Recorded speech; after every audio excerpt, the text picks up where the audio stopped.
то оно себя пыталось возвысить и думало, что они являются вот одним из главных факторов этой непосредственно территориальной общности, так сказать, территориальной. Они считали, что вот на этой территории должны быть главными они, забывая национальный вопрос. Всегда проблема всех наших бед, в первую очередь, была в том, что мы ставим национальные интересы ниже, чем свои территориальные или тейповые, или какого бы то ни было другого фактора, религиозного можете взять даже, если хотите. Что, конечно же, в первую очередь является глубочайшей ошибкой. Эта глубочайшая ошибка заключается в том, что она не приводила ни к чему хорошему, и мы вечно теряли как территории, так и наше недопонимание и недоуважение друг друга. Почему я это именно так говорю? От востока, от восхода и до заката вся территория, если бы переживала с тех пор, грубо говоря, 17 века, сейчас 21 век, фактически 400 лет, мы пытаемся найти какую-то общность, к сожалению. И только люди, которые понимают, что национальные интересы, национальный язык, национальная культура едино, целое, неделимое, люди, которые это понимают, их было, к сожалению, в меньшинстве. К сожалению, в меньшинстве, из-за этого были все проблемы, которые были у нас. Касаемо даже национальных героев, таких как Шейх Мансур, Байсангур Биноевский, Бейбулат Таймиев, Батуко Пхамтоевский или Шатоевский Батуко, Талхик Курчулоевский там, и так далее и тому подобное, Швайб Мулат Центароевский. Все проблемы были всегда только в этом. Недопонимание того, что мы между собой не могли никак договориться. Конечно, если фактор, мы говорим о имаме Шамиле, фактор того, что остальное вокруг территория нас была уже захвачена, ее было все меньше и меньше, или же там выход остался только один со стороны Грузии, со стороны Осетии, Ингушетии, там, Терского казачества, Ногайской равнины, Кумыкской равнины уже фактически были заперты, круг сужался, территорию Нохчи, как всегда, потеряли плоскостные плодородные земли, пришлось уходить в горы. Было ли это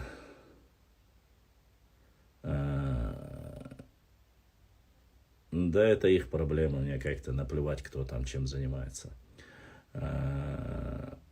Было ли это проблемой того, и пытались ли мы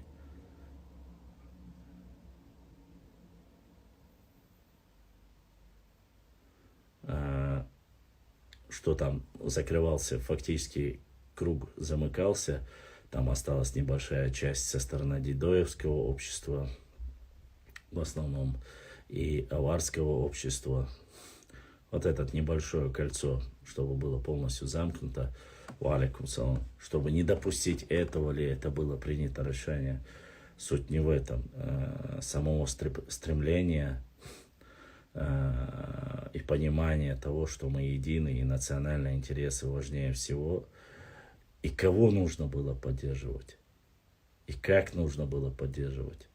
Сегодня мы сталкиваемся с тем, что до конца вот этой проблемы мы не поняли. И даже сегодня у нас происходит какое-то недопонимание. Мы готовы делиться на какие-то местечковые, внутренние тейповые общества, дабы не объединиться. Находим все, что угодно. Любую причину мы находим сегодня. Честно вам скажу, любую причину. И причем Проблема-то заключается в первую очередь в самих нас. Никто нам сегодня не мешает взять, прочитать историю от времен шейха Мансура вот, и до последнего, как говорится. Всегда одна и та же проблема. Всегда.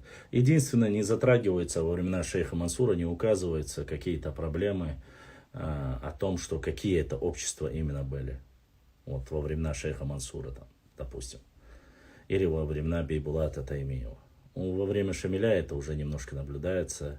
Первоначально это были джаберлоевские, восточные, там, допустим, небольшое тейповые подавленные восстания. Потом это были более западные и тумкалинские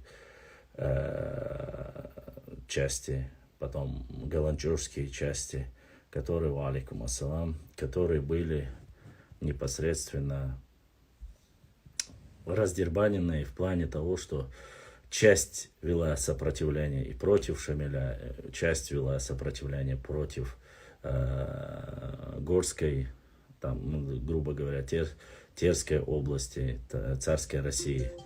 Поэтому и так, за Борзика Мухаммада вот такой донат прислал брат. Да, савел, да, духуа хуэл, будиснак эзашка соуда хкел.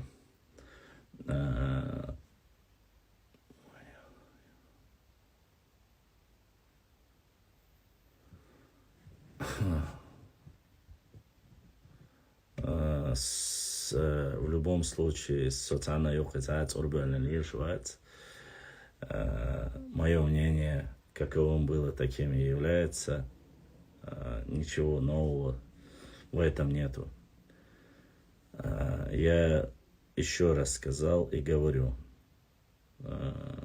если кто-то принимает, так, и еще один донат от нашего сестры, так, от брата отправил через сестру, дался дуэль будиснак эзашка соудахкил.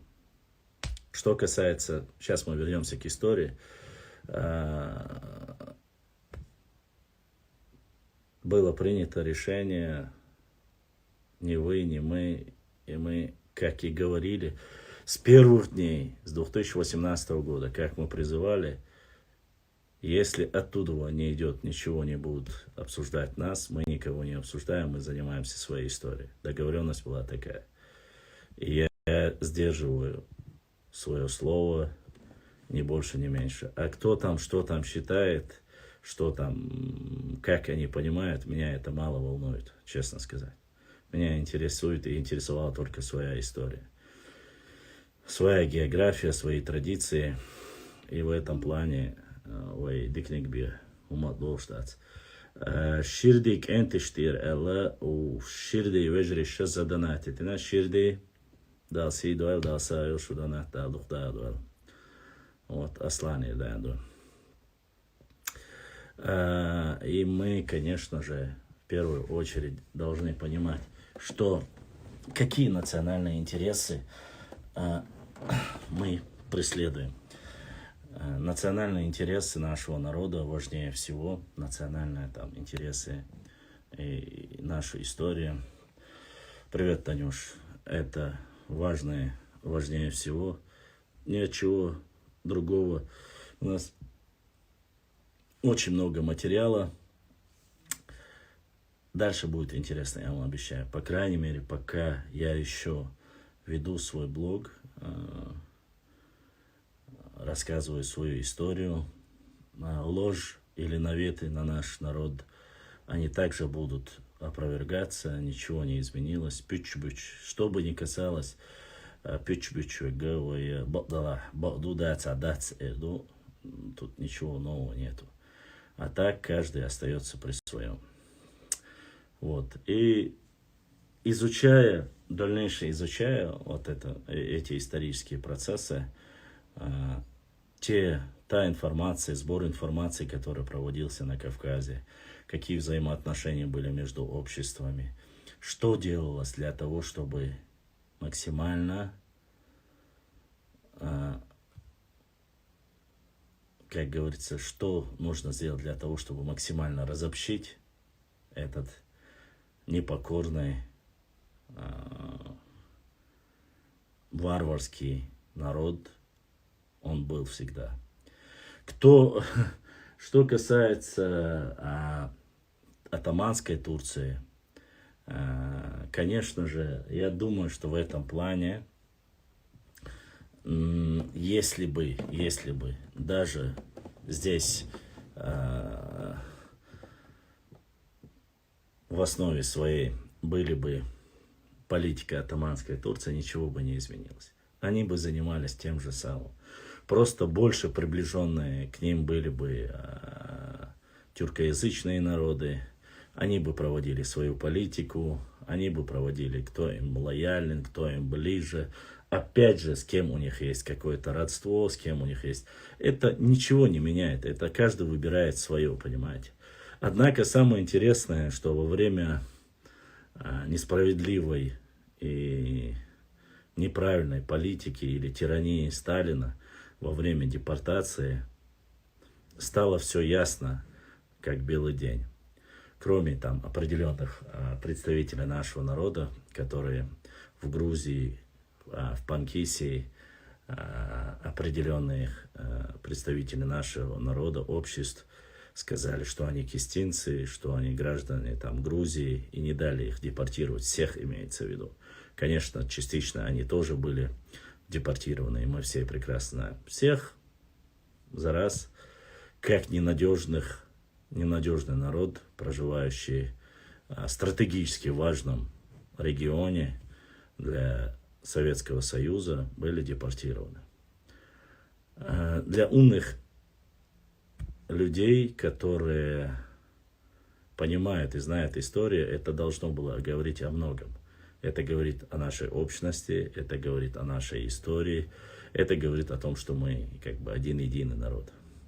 В моменты дестабилизации, военных происшествий, то ли будет депортации всего народа, всегда происходит объединение. Только когда начинают возвращаться, начинают возрождаться, и начинается вот эта вся паника. Так. От сестры... это не там, от сестры написано было. Ну, почему-то сообщение мне не доходит. Сейчас постараюсь, может, вот так увижу. Хотел сообщение доната зачитать.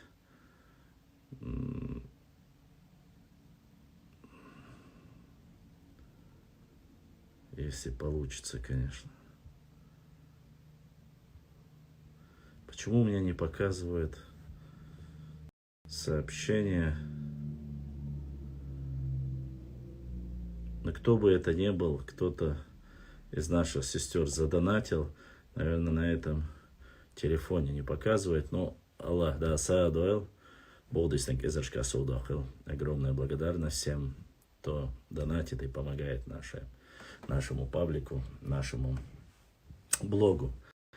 Вот. Говорит это о многом. Именно в таких критических моментах народ становится един. Не делится, там нету ни касты богатых, бедных. Вот этого, само собой, нету. Полное равноправие, демократия. Само собой, там, о чем можно говорить? Ты белый, там, пушистый, а вот он черный. Такого понимания не было во время и депортации. Это, конечно, такая своеобразная психология нашего народа. Стоит вернуться, расслабиться, люди начинают учиться, работать. И вот это стремление я, да мой тейп, да мой район, да мое село, да вот мы. А где самосознание? Где национальное самосознание? Где то, что необходимо нам всем для того, чтобы во всем мире, кроме как воинственности и так далее и тому подобное, чтобы мы могли однозначно проявить себя с лучшей стороны. Где оно? Элементарный пример. Элементарный пример. Сейчас до 14 ноября, кажется, да, продлили они перепись населения. Нужно просить людей, чтобы они сделали перепись. Да, меня запишут. А какая разница? А что мне от этого будет? А что мне это даст? И если бы сегодня кто-нибудь сказал, что за каждому человеку, если он придет и запишет, заполнит анкету, за это ему дадут, я не знаю, 50 евро, я не знаю, 100 евро. Я клянусь, стояли бы очереди, круглосуточно стояли бы очереди, чтобы записаться вот и взять вот свое. А так, сегодня там активный, так скажем,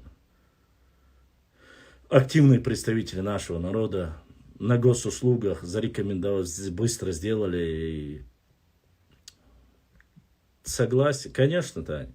А ну сейчас здесь просто-напросто, если даже не пришли, есть у всех госуслуги сайт. На госуслугах нужно зарегистрироваться, записаться, все сделать как нужно. Без разницы, проживает он в России, в Нижнем Новгороде, в Питере, в Москве, какая разница?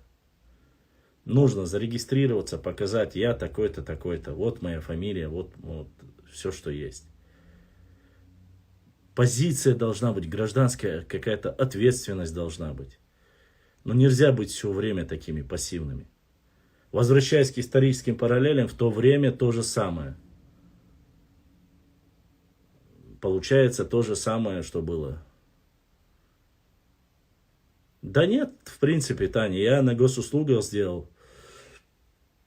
Нормально там тоже. Национальность, родной язык. Проще простого, там минут 5-10 максимум нужно потерять. Вот. Что касается... Я не смог на госуслугах пройти. Почему ты не смог? Как это? Я не знаю, я прошел на госуслугах, получил QR-код свой. Вроде все нормально. Никаких проблем с этим нету. Как говорится, зарегинился, прошел, как говорится, полностью сделал, ответил на вопросы. Но это необходимость, понимаете? Знаете что? Самое интересное то, что вот как бы мы ни говорили, кто как любит говорить о евреях, они вне своей родины, вот, вне Израиля, где бы они ни находились, суетолог, элла, вне территории, всегда касающиеся их народов, их народа или родины, они всегда едины. Во всех вопросах они едины. Но как можно внутри, если там нужно вынести импичмент президенту, там, не знаю, председателю правительства и все остальное, они вопрос решают и решают его демократическим путем. Вне системы, имеется вне, вот у них есть национальная вот такое как бы гордость. Живут они в Америке, в Португалии, в Германии. Они никогда в жизни не откажутся от того, что они евреи, и сохранить свою национальную идентичность. Почему нету этого у многих у нас, я не знаю. Что происходит в России, в принципе, я тоже не могу понять. Хотя я понимаю, глубоко понимаю, сейчас вот эти границы между национальным, имеется в виду гордостью за свою родину, все это потихоньку расплывается. Это сложно, конечно, когда твои там предки, отцы столько жизни положили, все это сделали. Что из этого мы можем найти? И что мы можем увидеть из этого? Со стороны это выглядит, что,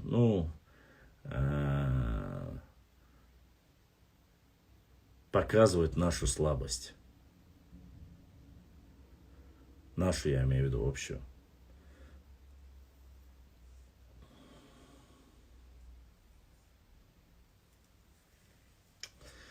Если, Таня, захотят нормальные, ничего не случится.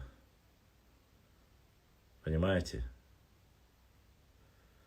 Это нужно понять. Хава, я тебя предупреждаю, и я предупреждаю любого человека, который будет оскорблять или писать. Я предупреждать больше не буду вас. Я сразу буду удалять. У меня есть блог, я веду историю свою. Мне что там другие пытаются, как говорится, мне это не важно, не нужно. О своем регионе. Вот.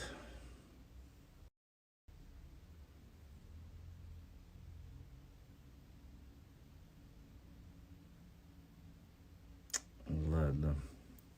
Я так понял. Поговорить о реальных проблемах истории. Желание, как всегда.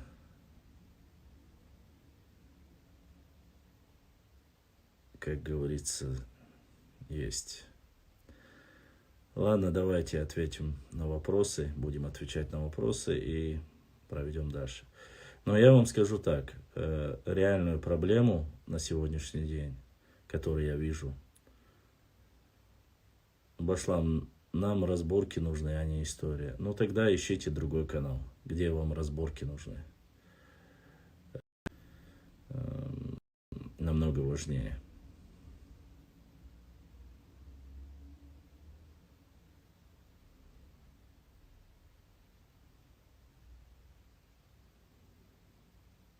Ну там осталось ничего, осталось 10 дней до конца всей переписи в России.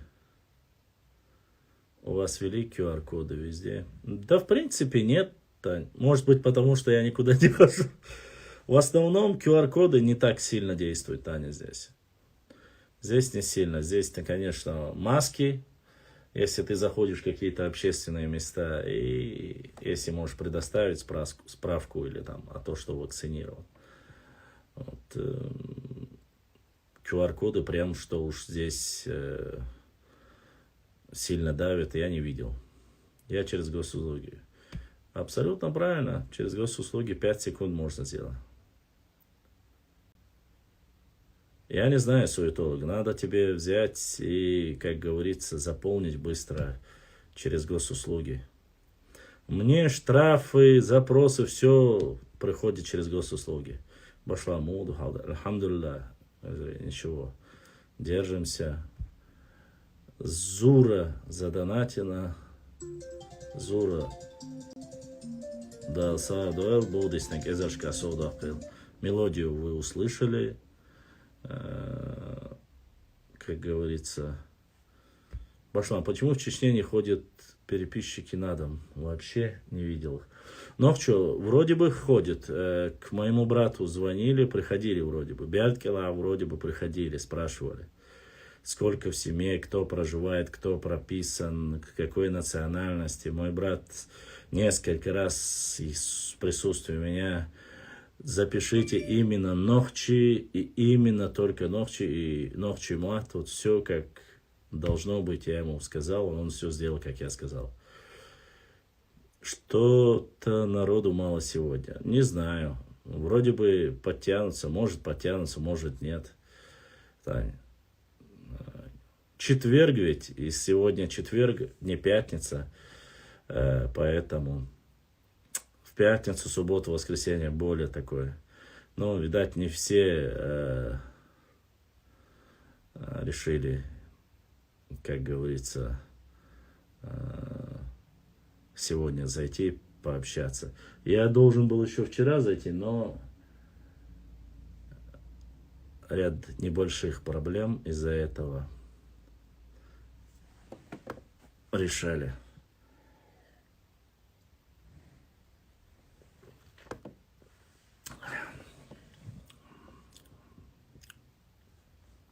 Поэтому. Ну, кому интересно, они подтянутся. Как говорится, еще не время, еще не вечер, а так. Ничего сложного в переписи населения нету. Ничего трудного в этом нету.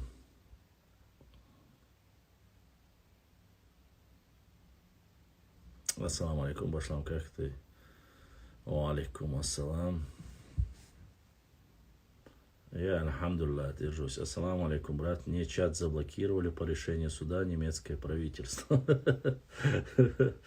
Да, не повезло тебе, Беслан.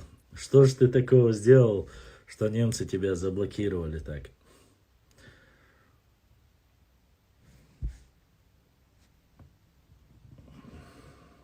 Башлам, когда я написал «Нохчо чеченец», то в поле горло красным цветом, тогда я написал только чеченец. Не знаю, у меня, я записал чеченец, скобка, Нохчо проходило у меня. Всякой реальной цифры нам никто не скажет. Сейчас все в РФ вранье. Ну, такой... Не будем прежде забегать, Таня. Может, будет что-нибудь хорошее, может, правду скажет, может, нет, не знаю. Честно сказать, последние цифры, статистические данные немножко, конечно, тревожат. Но мы будем надеяться на лучшее. Может быть, все... Нет, Амина. Она всегда высказывает свое мнение. Говорит то, что она думает. Причем тут последовательница Навального или нет. Обязательно нужно быть последователем кого-то, если ты говоришь то, что считаешь. Я записан просто чеченец. Можно и так.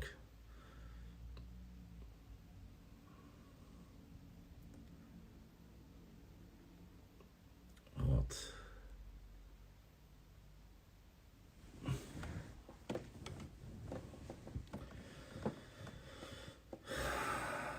Стремление к лучшему. Это самое важное. Слышал, как Яшин сказал, что... Яшин для меня не авторитет, Яшин балабол, не больше. YouTube чур салам маршалду. Вот, задонатили с Ютуба, братья. Делер салам маршал, хил YouTube чур вежриш. Огромное спасибо всем братьям, сестрам, кто поддерживает нас с Ютуба и поддерживает.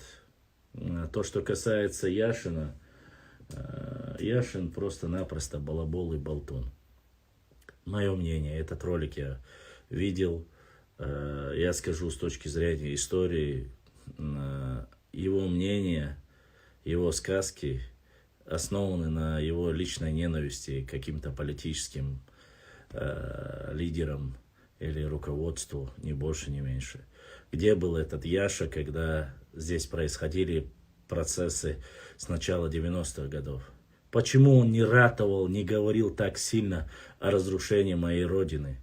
Почему он не говорил о том, что вся инфраструктура, все заводы, все, что было построено Советским Союзом, без разницы, силами наших предков, родителей, десятки лет то, что было, даже во время Великой Отечественной войны то, что не было разрушено, когда разрушали, где был Яша? Где он был? Что он сделал для того, чтобы это не допустить? Он балабол. То есть он видит то, что сегодня, он говорит, построены на русские деньги. Какие русские деньги? А что есть русские чеченские деньги? По его словам, есть Россия, есть Чечня отдельно. И одновременно он еще что-то пытается здесь говорить. О чем он может говорить? Что он может принести? Кроме провокации, кроме стравливания людей.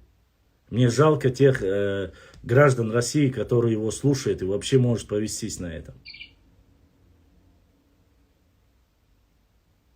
Почему он должен, почему из-за какого-то Яшина опять должны ни в чем не повинные люди гибнут? И Чеченской Республики, и России. Из-за такого болтуна.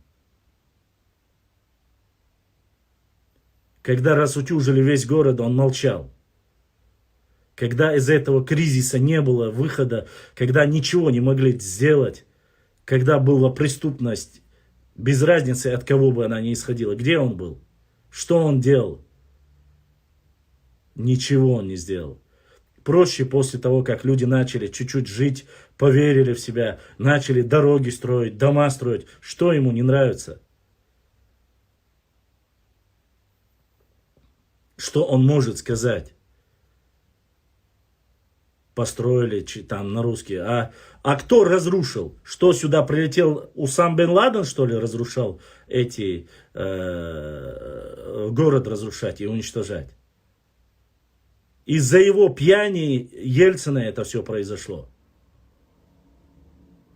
Нужно с этого начинать. Не нужно было вообще тогда начинать войну. Можно было мирно решить этот вопрос. Под шумок всю Россию распродали. Под шумок всю Россию распродали. Весь Сибирь приватизировали. Пускай о своих внутренних проблемах поговорит. Чечня еще не оправилась даже от своих каких-то, я уж не говорю психологических. Сколько родителей, сколько взрослого поколения до сих пор. У всех сахар, онкология и неизвестно сколько болезней. Сколько взрослого поколения, целые огромные просто количество взрослого поколения раньше было в Чечне. Сейчас увидишь 60-70-летнего, уже удивляешься, что он жив. А этот болтун просто-напросто ради каких-то своих политических амбиций сидит и обвиняет весь народ. Провокацией занимается, не больше и не меньше. Его хлеб – провокация. Якобы он вот политическое высказывание. И не первый раз делает этот болтун. Если он такой герой, пускай приходит ко мне в эфир. Давай мы поговорим об истории. Кто это начал?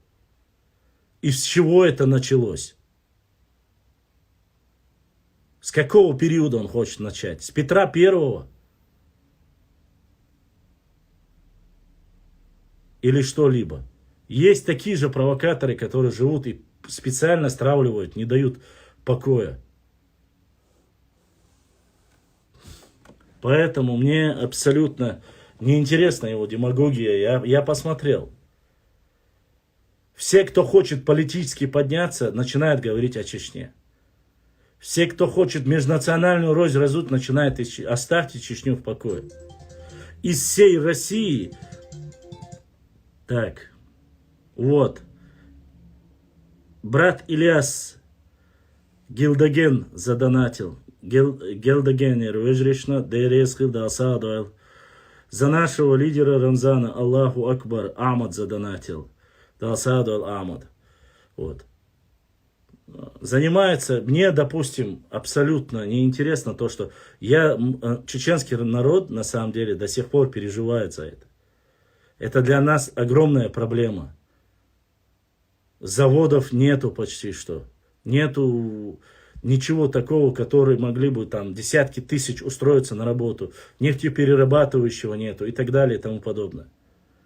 Выхода Каспий нету. Сегодня, чтобы нормально, если раньше с Каспийского моря рыба шла по тереку вверх на нерест, все это было в советское время. Сейчас понастроили дамбы, рыба не идет. Каждый регион там занимается своими, какие-то устроили, вообще непонятно. Рыбачить нельзя, охотиться нельзя, это нельзя, то нельзя. А у Яшина одна проблема. У Яшина проблема это вот чеченский народ, то, что они, понимаешь ли, Грозный отстроили. Не нравится Яшке, понимаешь? Яше ничего не досталось от этого. Вот. И задонатили, просто я сейчас имя не знаю, Аллах да асадол, кто бы ни прислал, огромная благодарность братьям, сестрам, которые помогают, донатят и поддерживают мой канал, наш канал. Это не мой канал, это наш, так сказать, народный канал. Вот. Вот. Поэтому я считаю, что если мы будем, я надеюсь, что Россия не будет вестись на таких провокаторах, как Яшка или Амуровец, или как его там. Хотя Илья Амуровец-то хороший сказочный персонаж, в отличие от Яшки. Если он все гадости наговорил за весь народ, про всю республику гадости наговорил, у него что, не чеченец, то бандит, а потом в конце говорит, я не про всех чеченцев говорю. Как ты не говоришь про всех? Если Чеченская республика с одного края крикнешь до другого края, чтобы дошло, не надо и 2 часов. На машине с одного края до другого доехать не надо 2 часов. Мы все друг другу здесь родня, братья, сестры.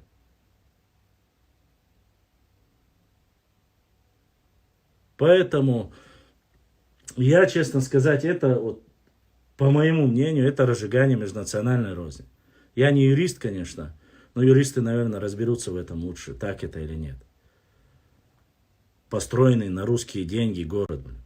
Великолепное трактование, конечно, фактов, это вообще великолепно. Город Грозный, до того, как его уничтожили в Первую войну, населяло 400 тысяч человек. За 300 тысяч. Есть видеоролики, где говорится, в советское время, где говорится, что в городе Грозном проживает 400 тысяч человек. Были огромный нефтеперерабатывающий завод, Красный Молот, химперерабатывающий завод. Вот столько рабочих мест было. Проживало огромное количество русских, проживало армян, грузин, осетин, всех национальностей. Белорусы, украинцы проживали здесь. Кто им здесь мешал? Никто им не мешал. Это был интернациональный город. Все как одна семья вот так жили. Если кризис в руководстве, если решили развалить СССР, в Чечне проголосовало 91% проголосовало против того, чтобы СССР разрушили. Почему об этом не говорят? Об этом никто не говорит. Лучший университет, нефтяной институт был имени Миллионщикова, был в Грозном. Сколько грамотных, целую плеяду грамотных людей. Нохчи Эки Акиева, скажи донат с Ютуба. Всем братьям и сестрам, которые донатят с Ютуба, огромное спасибо. Шудал Саадуале. И вот еще сегодня ютубовские братья за Нохчи, за главу, вот такой Денельбек отправил донат. ДРС Хил Денельбек. Отправили, ютубовские братья сегодня отжигают, донатят, все понемногу. Дай Аллах вам здоровья, болдисник эзершка саудакил. Вот. Чеченцы не были сторонниками разрушения СССР, или развала СССР, или РСФСР. Все начали делиться, Грузия, все остальные отделились. Потом эта пьянь сказала всем, кто хочет, может отделиться. Кто-то повелся на эту провокацию и поддался. И вот с этого началось. Но даже если повелся, можно было политическими решениями этот вопрос решить. Но нет, надо было вот под шумок, под чеченскую войну разворовать всю Сибирь, все приватизировать и обвинить во всем чеченцев.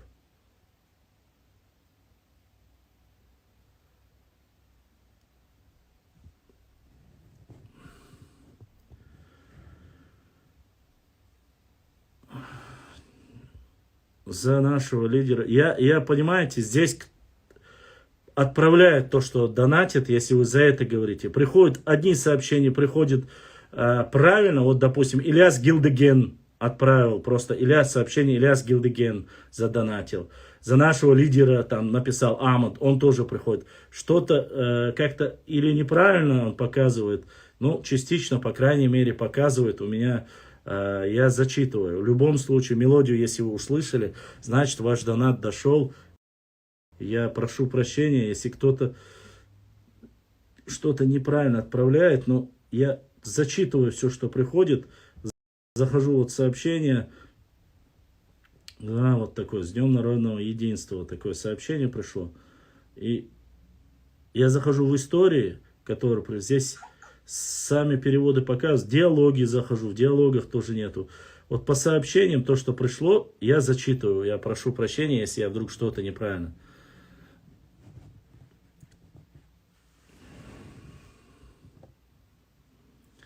Вот. Поэтому я хочу, чтобы вы понимали, уважаемые мои друзья, кто бы что ни был, что бы что ни делал, если вы хотите знать стремление или историю чеченского народа. Может, для начала стоило бы поизучать историю. посмотреть, кто начал, кто разрушил, и потом, насколько восстановили. Вот. Опять же, кто восстановил? Кто восстановил республику? Неважно, там с дотацией это входит или нет. Башлам, Остхойцы и Нарт-Остхойцы имеют родство. Я не знаю разницы между Остхойцами и Нарт-Остхойцами. Что касается нартов, то многие кавказские регионы приписывают это себе. Честно вам скажу. Поэтому мы знаем и полевые материалы, Дейресхил, и полевые материалы нашего народа, в истории нового народа. Нерч Сандо у нас называли нартами людей огромного телосложения, воинов, которые защищали вот предгорье, начиная от востока до запада. Это не контрибуция. Не пиши, Мозамбик, такие вещи. Это неправильно. Контрибуция именно пишут те люди, которые хотят стравить российских простых обывателей с чеченцами. Это не контрибуция. Это восстановление одного из субъектов Российской Федерации. Разрушили, восстановили. Восстанавливают сами чеченцы. Своими руками. Никаких контрибуций нету. Вот эти слова контрибуция, дотации там, на наши налоги. Все вот это ведут нацики, которые хотят стравить русских против чеченцев. Вот им не мется, им нужна война, понимаете? Своих проблем нет уже вообще в России. Своих проблем нету. Вы посмотрите, Дальний Восток фактически вымирает. Китайцы заселили весь уже, я не знаю, Хабаровский, Владивосток. Одни китайцы фактически рулят всем. Делают все, чтобы вот привлечь внимание на Кавказ. Но сколько чеченцев, всех вместе взятых на этом маленьком клочке 17 тысяч квадратных километров проживает, 1,5 миллиона человек. Что в России 150, остальных 140 миллионов, чем они живут, чем они питаются, как умирают русские деревни, как умирают хутора, как умирает вообще рабочий класс, ветераны Великой Отечественной войны, ветераны там, я не знаю, трудовики. Неужели нету никаких проблем? Конечно, есть. Но вот надо отдушину найти. Не поддавайтесь на провокации, не ведитесь на это. Чеченцы никогда не являлись и не являются инициаторами развала России. Никогда. Даже то, что сделал тиран Сталин, если бы он это даже не сделал бы, а прибег бы к каким-то внутренним силам, не депортируя и чеченцев, и карачаевцев, и крымских татар, и крымских немцев, ничего бы не произошло. Сидя где-то в Москве, получая огромные бабки, неизвестно от кого там, Запада или кого-то, получая бабки, Яшину, может, это и проще.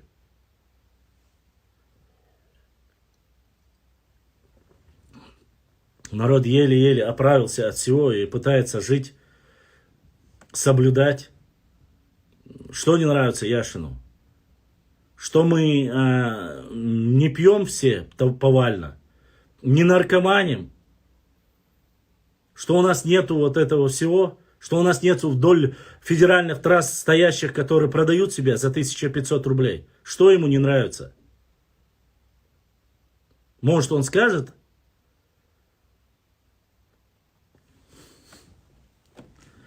Позитивное говорить всегда трудно. Негативное говорить всегда проще. И я удивляюсь тех людей, которые подхватывают и говорят, и он прав ведь, он ведь правду сказал. А что он сказал правду? Что он сказал правду?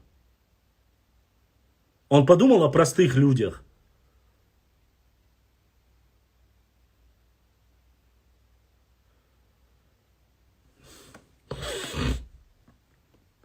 Поэтому таких балаболов я прошу не приводить в пример. Вот эти люди пытаются сделать и разжигать этот Кавказ. Ни в коем случае чеченцы, асьот акадихардо, я прошу моих братьев, сестер, не поддавайтесь на провокации, не ведитесь на эти ложные фантики. Времена, когда можно было прийти показать бусы и обмануть чеченский народ, он прошел. Здесь уже не должно это прокатить. Нам не нужны ни Сюли, ни другие остальные руководители, которые будут управлять нашим регионом. Дайте нам жить в мире и согласии у себя дома. Там это сказал, это политическое заявление сделал, а тот то политическое заявление сделал, а этот сделал. Уехавшие за границу чеченцы вам не нравятся, живущие в России чеченцы вам не нравятся, где бы они ни были, вам не нравятся. Живут дома чеченцы, вам не нравятся. А что мы должны делать? Если мы равноправный субъект Российской Федерации в историческом плане, если мы являемся субъектом Российской Федерации, мы должны прекрасно знать, мы должны понимать, где есть ложь и где есть провокация. Это должны знать не только Нохчи, это должны знать, и адыги должны знать, и лезгины это должны знать, и все это должны знать, что вот пытаются стравить, пытаются сказать, нагается, не нагается, все, кто живет.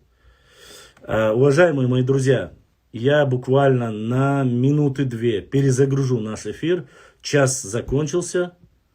Мы должны... Это Сюля, это оскорбление. Нет, Сюля это не оскорбление. Сюля это название аварцев на чеченском языке. Мы должны перезагрузить эфир. Эфир мы перезагрузим. И заходите снова, у нас минута осталась. И мы продолжим, надеюсь, исторические дебаты касаемо нашей истории, географии и так далее. Не теряйтесь, я перезагружу, заходите снова.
В первой части нашего эфира побывало 500 человек. Вот. Знаете, что самое главное? Что мне нравится вот в нашем канале? Да, у нас не сотни тысяч. У нас живая аудитория, очень хорошие мои подписчики, активные, пишут, задают вопросы, интересуются нашей историей, несправедливости по отношению к нашей истории. Я вам всем за это, валейкум ассалам, Рустам Грозный, я всем вам за это благодарен. Вы активно себя показываете, проявляете, помогаете мне, кто скидывает исторические книги, кто скидывает, я не знаю, карты. Само собой, во время эфира, у кого есть возможности, кто-то поддерживает финансово, донатами. Огромное вам всем спасибо, я это ценю, я искренне от всего сердца всех вас люблю, уважаю. Все, кто относится к нам хорошо, они нам братья, сестры. Видит Бог, никакой лести, никакого фальши в моих словах нету. Поэтому я надеюсь, что за все, по крайней мере, за все добро, которое вы творите и делаете для своего народа, да, Аллаха будет отражаться и в нашей истории, по крайней мере, все материалы, публикации я публикую, делаем мы все это для нашего будущего, для нашего подрастающего поколения. Нам рассказывать о своей истории. Есть много чего рассказать, поделиться. Вот. Сказки нам не нужны, нарнийские вымыслы нам не нужны. Кто бы что ни говорил, ложь останется ложью, правда останется всегда одной единой целой. Мы стремимся к справедливости, мы стремимся к правде, поэтому без, как говорится, лишних фантастических рассказов у нас есть много о чем рассказать, да, и мы это расскажем. Само собой, провокации таких, я не знаю, общественников или кто он там, Илюшем или там, я не знаю, Артеша или как бы его ни звали, это, конечно, нам очень, для нас это очень, конечно же, чувствительно, и мы будем пытаться ответить. Башлам, твоя фамилия? Да. Моего 5-го прадеда звали Чим, и от него моя фамилия Чимаев. Вот. Поэтому, иншаллах, да, Аллаха, много чего. Я не слышал ни о каком, что Тамара создала какие-то войска из чеченцев, ичкеринцев. Ничего подобного у нас в истории нету. Тамару приняли одно из исконно ногчи обществ Ирвай. Она погостила, они Цюнгулки Хаусаусин, ее проводили Башлам. Да, меня именно Башлам зовут. Проводили ее обратно в Грузию. Есть такое предание, насколько это достоверно или нет, Аллаху алам. Насколько я знаю, грузинская царица Тамара. Ничего, что касаемо Грузии, у нас были разные отношения, но всегда они были хорошие, соседские.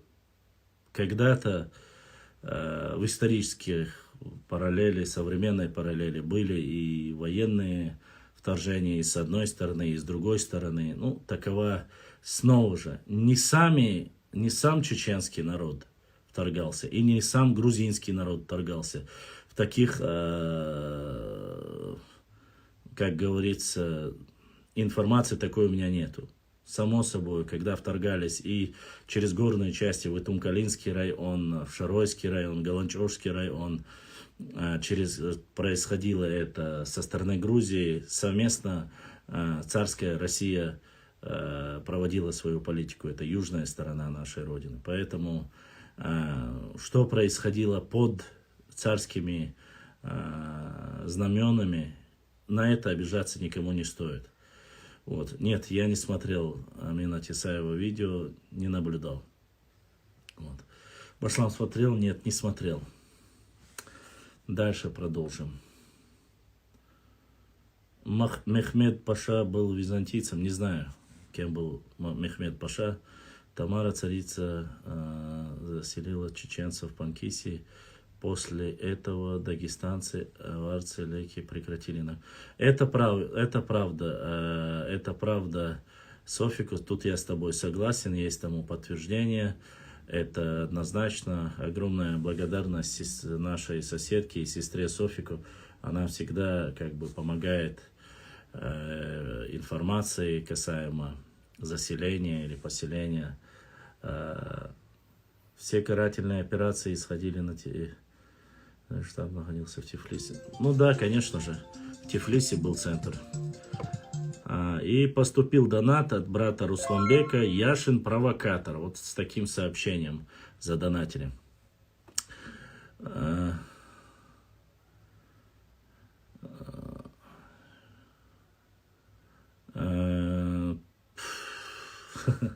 На русский лад или на какой лад бы не был, но я на сегодняшний день живу по тем правилам, которые живут все. Если наш народ дойдет до этого, и энхишкар ахкишкар донатил да саил да духвабо. Многие наши чеченцы уже знают, это потихоньку меняют. Ну, если многие меняют, я тоже поменяю. Никаких проблем нету. С этим вообще. Тамара царица доверяла только чеченцам. Не зря заселила чеченцами в Грузию. И это оправдательно. Эти чеченские кистеби. Вот. Ассалам алейкум, брат. Вот с таким донатом задонатил брат Асламбек. Ва алейкум салам, брат Асламбек. Ну вот, как донести до людей и народов, что и Эльстаншхо Апти задонатил. Апти дал Сидуэла. Эльстаншхуай догоняют. Ну вот, как донести до людей и народов, что было то, что ранее имеет отношение к текущему времени. Зачем вражда, зачем ненужные потери для меня до сих пор все единые народы страны СНГ. Но это понимание не у всех, к сожалению. Если бы это было так, единый Кавказ, единые народы, мы должны понимать, что это бы привело бы к меньшему кровопролитию. Вот, поэтому об этом нужно знать, об этом нужно. Я поменял Свахаева на Вахигер. Если я поменяю, как и все остальные, я буду только за. Как сделают мои братья, как сделают все представители моего народа. Я за национальную идентичность всех нашего. Я знаю Рустам Грозный, я знаю, что сделал Гвишани, я знаю, и поэтому... Башлам Панкиси Варихо, нет, муслим 01. Панкиси пока целан, сигво этонш бацуэ пока. Сейчас то карантинная ситуация, то другое. Я очень надеюсь, что, да, и финансовое положение мое не самое из лучших, но все потихоньку наладится. Я обязательно, может весной, может летом, поеду со своим братьям в Панкиси, пообщаюсь со старейшинами, хочу послушать, как они, их диалект послушать. Хочу пообщаться, записать полевой материал. Иншаллах Рахман, если получится, конечно же, сделаем все. Ва алейкум ассалам, Саид. Башлам, кто исказил Нахчи на Нахи? Мальсагов Яковлев. И вот оттуда уже подхвачено в 1929 году. 28-29 год. Вот в то время появился по всем материалам, которые публиковал, и я тоже видел, многие видели, кто читал. Вот это вот неологизм вошел в обиход с 1928 года. Ведь у вас так красиво, мне реально очень комфортно ехать к вам с детьми, но очень бы хотелось, такая природа потрясающая у вас. Да, у нас самое интересное, что наша родина... Нохчучуа, там есть фактически все. Все, кроме моря, честно сказать. Это нужно учитывать. У нас есть субтропики, у нас есть альпийские луга, у нас есть разные горы. То есть есть такая же природа, как в Швейцарии.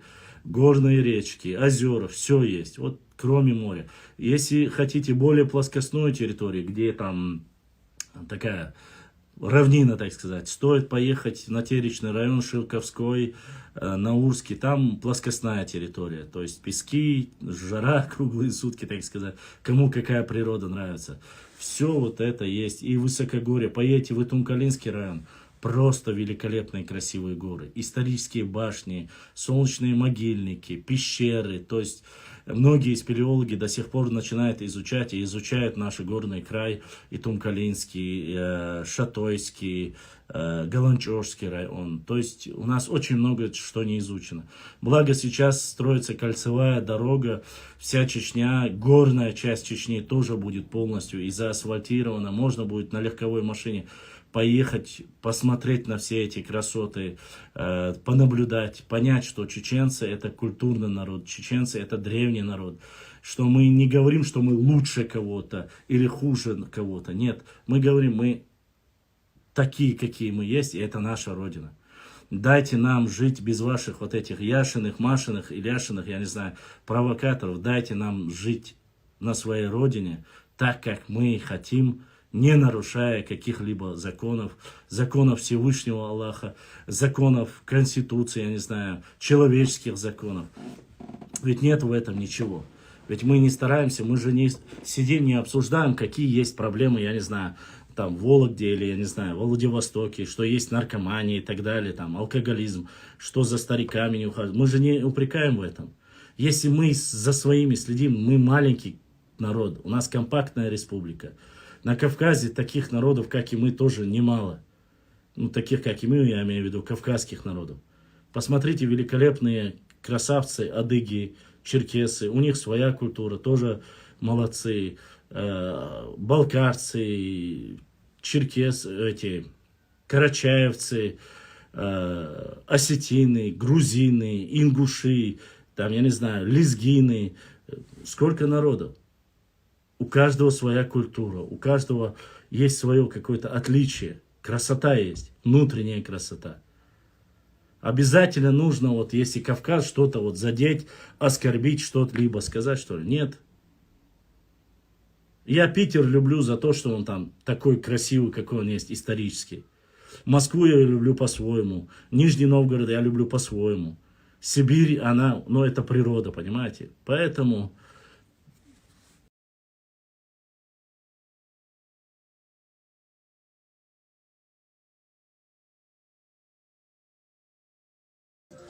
Ну, вот такой донат поступил. Выйди из кустов, то.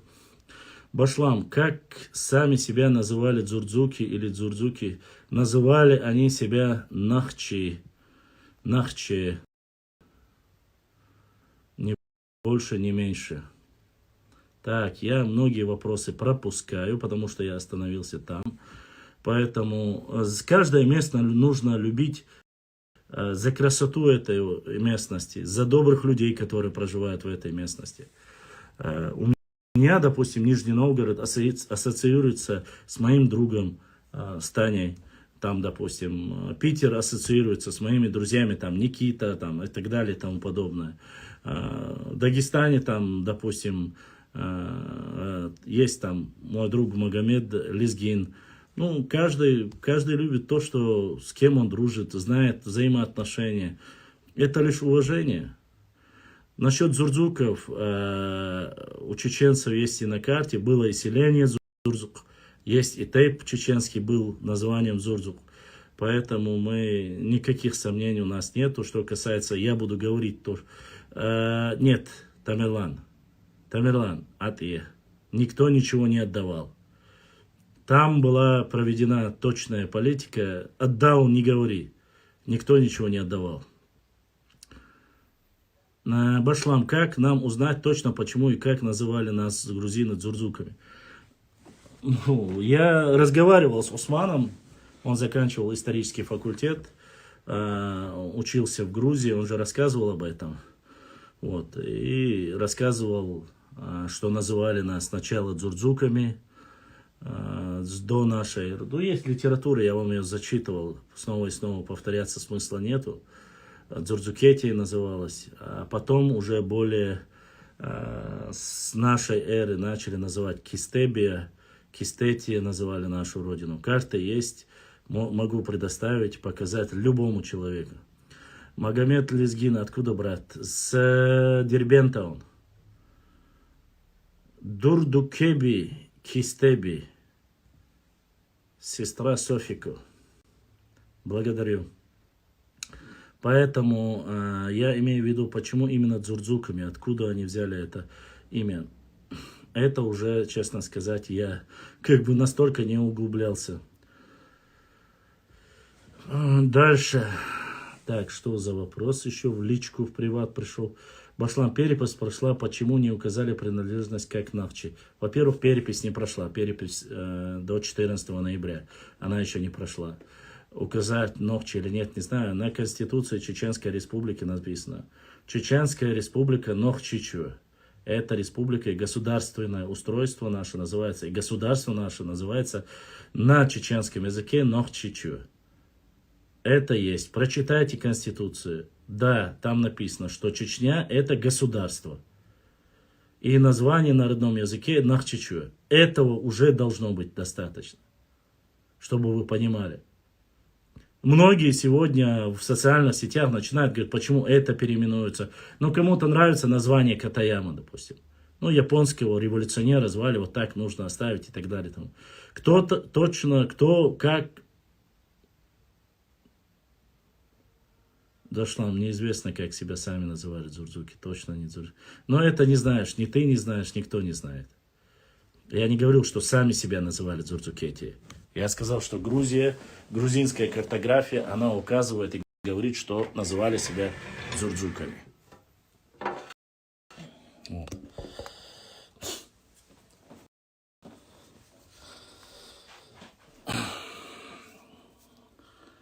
Йон, Ларско, если ты про Конституцию, можешь посмотреть.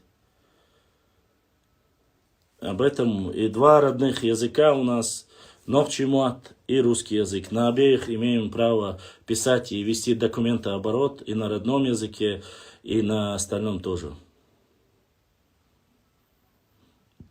Грузинский народ называл дзурдзуки и кистеби. Вот вам говорит коренная грузинка.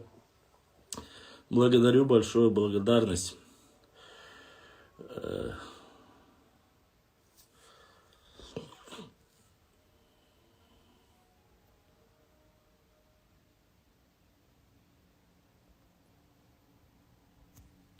Вот тебя я заблокировал. Не надо мне здесь разводить фитну. Я предупреждал, я ни с кем церемониться не буду. Я буду блокировать тихо, молча. Если будут оскорблять, я буду сразу блокировать. Но вот я уже и говорю с вами. Спасибо, конечно, но я не просил вас разговаривать со мной. До свидания.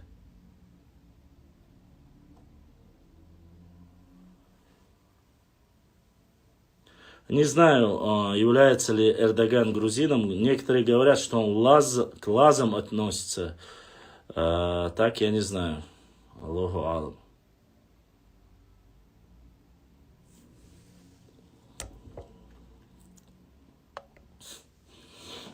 Вот. Есть много... это не Маруся, это Сири, или как ее назвать? Алиса. Этому, который со второго канала. Эрдоган лаз. Ну да, говорят, что он относится к лазам. Не знаю, насколько это достоверно. Да разница какая? Вот честно вам скажу, какая нам, как представителям Нохчи народа, какая нам разница, кто бы он ни был.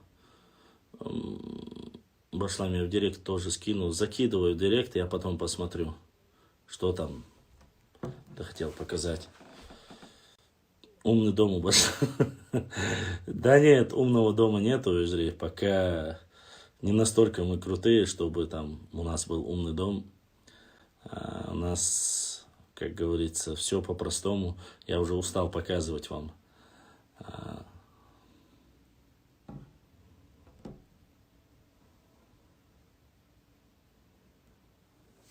Мне не нужно спрашивать, кто такие дзудзуки. Я знаю, кто такие дзудзуки.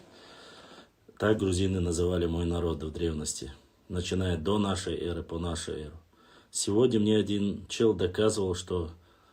ладно, понятно. Ну, пускай рассказывают сказки, я не знаю. Мелхи, Орство, я знаю прекрасно, кто это такие.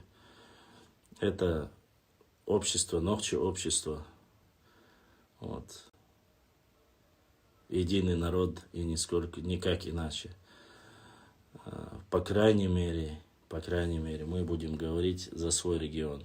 Что там в другом регионе, кто там говорит, это их личное дело. Вот. Ну, где бы ни проживали нохчи, они должны себя записывать как нохчи. Чеченцы, ни больше, ни меньше. Если компьютер не распознает слово нохчи, записывайте чеченцы в скобках нохчи. Вот. В принципе, ничего иначе. Или чеченцы, там, в скобках уарство, чеченцы, в скобках мелхи. Разницы нету. Если ваш, то прямо так уж. Ну, возвращаясь к нашим баранам, я так и не увидел ответа в Питер. Когда? Искренне интересно было бы пообщаться лично. В Питер обязательно поеду, друзья приглашают.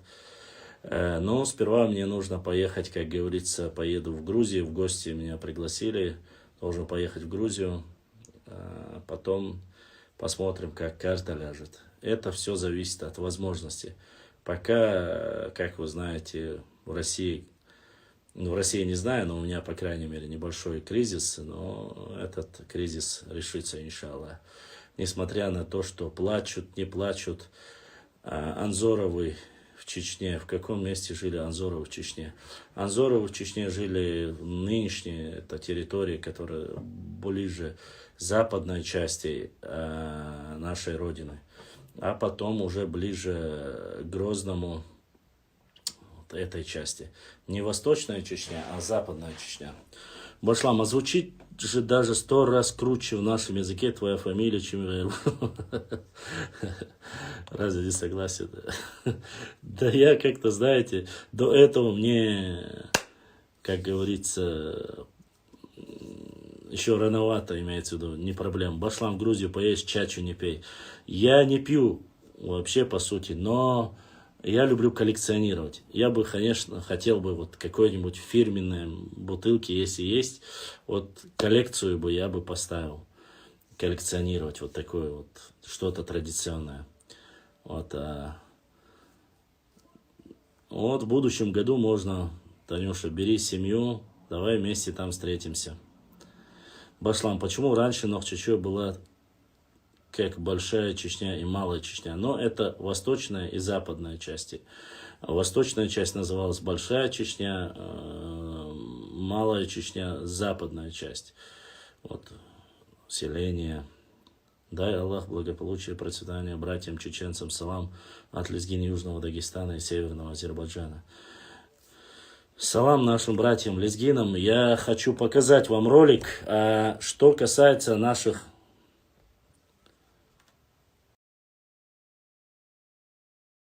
Такой задал мне Умар. Какой у меня вес? Мой рост 190 сантиметров. Мой вес 120 килограммов. Размер ноги 46. Глаза у меня карие. Сам я шатен. Ну, по крайней мере, борода. У волос, как вы знаете. Вот. Кровь моя вторая отрицательная. Знак зодиака у меня Козерог. Год собака. Родился в год собаки, или как он называется по гороскопу. Дерево мое вяз, цветок мой чертополох. Романтик, люблю комедии. Образование историческое. И второе административное управление. Что еще вы хотите знать? Зубы все свои родные, не вставные. Что еще? Да, 46 размер ноги. Любимое блюдо хинглш. Любимая машина Мерседес. Любимый цвет черный и белый.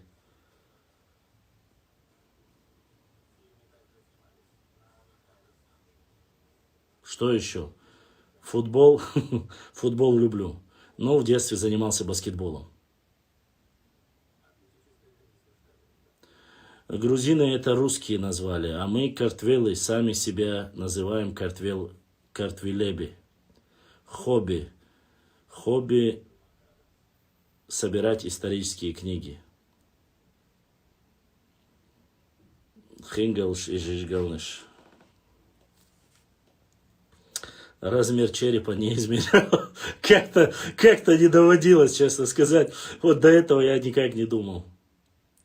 Башлам Хингалш только что покушал. Озда Айла, что за ДНК не сдавал.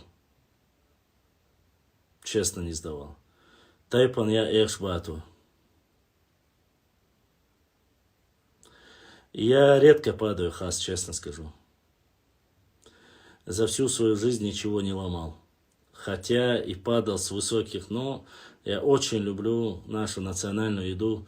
Туоберам, калд, я всегда это любил. Я ем фермерские, все с фермы, как говорится, домашнее. Жареная картошка, мясо, туоберам, сиска, вот такие. Раса белая, кавказианская раса. Ну, алейкум ассалам.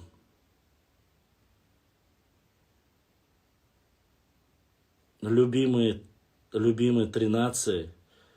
Нохчи, немцы и японцы.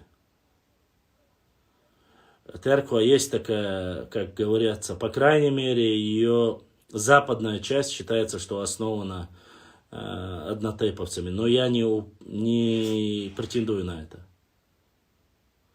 Ну да, Вежри, у меня, если честно сказать, немножко вот на тренировках убрать бы живот, а так своим весом я не считаю, что я, как говорится...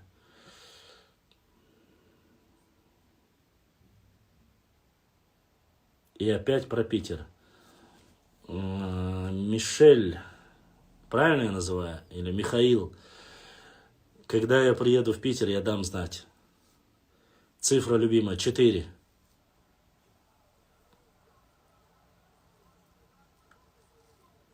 Да, Чинхо, есть такая. Сундербах, одна из частей я сказал. Шамиль, я сказал свой вес. Миша, все понял, Миша. Моша еврейская, кажется, фамилия. Ой, фу, имя.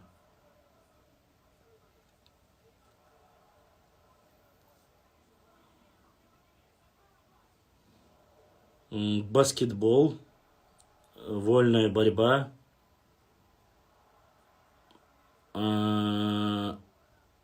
карате и тяжелая атлетика. 4 вида спорта, которыми я занимался. Не один день, а вот на протяжении нескольких, так сказать, лет по молодости. Не знаю такого названия, как войнахи. Башлам, в парламенте работаете? Нет, не работаю в парламенте. Я баллотировался в парламент, но не работаю. Я работал в администрации президента и правительства Чеченской Республики, директором Департамента социального регионального развития администрации президента и правительства Чеченской Республики. Раньше она так называлась. С 2008 по 2012 год, кажется, работал. Башлам, очень жду твой диалог с Хасу Хангашвили. А как я его жду, ты просто не представляешь. Кодекс Самура. Ты имеешь в виду Бусидо? Бусидо я читал. Ну, с Бусидо я с многими вещами не согласен, а так... Башлам, тебе бы в хоккей играть. Честно скажу, очень хотел.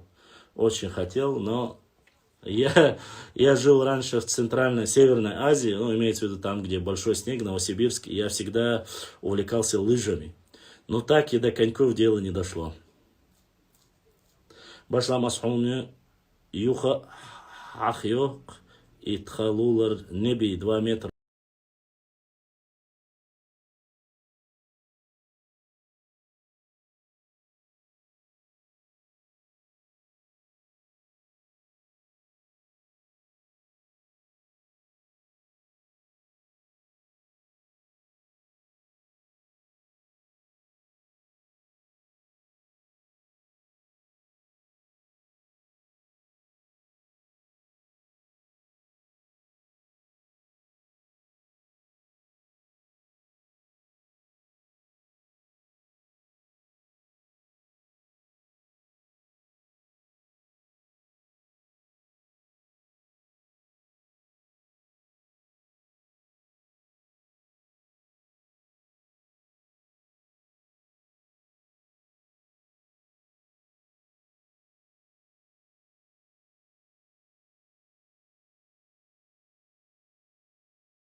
верить.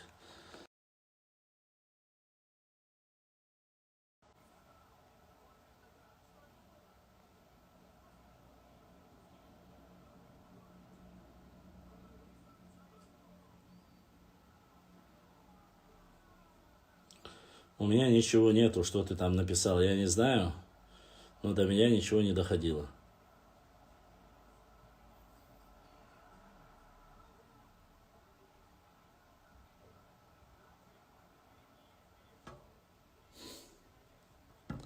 Башлам, раньше женат был? Да, был. Но семейные дела это семейные дела, я не обсуждаю семейные дела. Было в передаче Хасана Бакаева, не помню какой выпуск. Башлам, самый большой наш тейп какой? Самый большой это Нохчи. Зога бу Нохчи чуацарахлят, она зога бу. Зога я эхке тухами кубош бу, зога я Нохчи чуабу. Вот, есть. Сконно Нохчи тейпаду. Зогой в основе своей сегодня они живут в восточной части, большая часть их живет в восточной части, то есть в Ауховском районе. Ахкаши Кубош по Зогой. Историческая родина тоже находится в Чечне. Нохчичуа. Лам Ахкай Ошун. Башлам, недавно был в эфире Мухаммад Бохша. Как его найти в Фейсбуке? Какой Мухаммад? У меня много кто был в эфире, я всех не контролирую. Башлам Хункар Махках. Мелдук Нохчи Бухай, он почти вой Нохчи чуадал тейпнеш, до тега ашвол вой вешво, дух пайду хумнеш дейцер, уратично, битсен бол муат Нохчи муат Бубахар, супер цер профессорс. Муслим, где-то приблизительно до 130 тысяч человек проживает в Турции нашего народа, Нохчи народа. К сожалению, из них процентов 80 ассимилировали, то есть они сегодня называют себя турками, вот, родной язык они утеряли. Вот такова политика Турецкой Республики. Процентов 20 до сих пор держатся, создали культурные центры. Нохчи Бождин, Юрч, Нохчи, Шабуш, Вайцарцане. У меня в эфире очень много таких было эфиров. Хаккош сахил ласса турцем хункер махкабош был. Эрснош сахил ласса хункер махкабош был. Я с ними проводил прямые эфиры, общался. Вы все, кто раньше был, наверное, видели. Гайзлай, татары. И душу ночи мат целарбар. Да, но несмотря на это, допустим, Урду Махка в Иордании проживает 30-35 тысяч нохчи народ. Нохчи Оман, Вежрибу, не потеряли ни язык, не потеряли, ни традиции не потеряли. Минимальное количество браков с арабами. И тот, кто хочет, тот сохраняет. И они живут обособленно. Бенойцы говорят, что их... Давайте вы не будете мне рассказывать, кто что говорит. Есть ли вообще историки из Ахриевых? Кто знает? Не знаю. Ассаламу алейкум, брат, как ты? Ва алейкум ассаламу рахматуллахи ва баракату. Ничего, альхамдулиллах. Живой и то радуюсь этому. Гезлай до тайп. Не Гезлай. Гезлай это татары. А Гезлай нохчи тайпду. Иордания нохчи берзлаю. Урду махка. Дер бушеку яцуте. Башлам Утисаева, полезная лекция, опубликовал на ютубе про тепторы, всем советую послушать. Спасибо за рекламу, я слышал об этом. Башлам, видел выпуск, лекцию, ну, да что же вы так... Еще кто-нибудь скажите.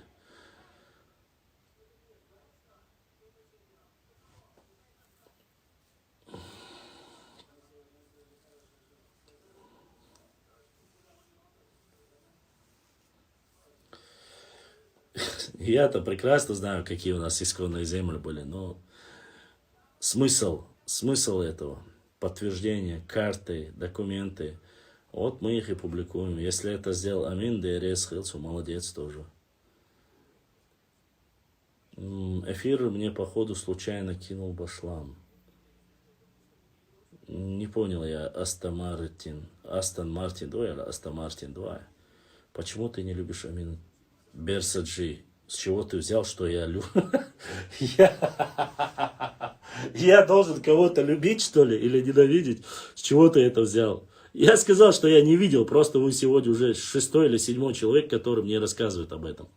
Башлам, почему всегда обсуждают чеченских героев? Так, обсуждать, не рассказывают, посвятили ни один ролик своим героям. Это их проблема. Обсуждать, осквернять своих героев мы не дадим. Наша история богатая, и мы будем их обсуждать. Башлам, Осман Мацуевич, знаешь, что ли? Османа знаю, Осман мой брат. Это Сатайпан Эшбат Вошу, близкий друг, очень хороший человек. Вот за него могу, как говорится, можно в банке кредит брать. Ты мне случайно запрос отправил по ходу на эфир? Нет, я не запрос, никому не отправлял запрос.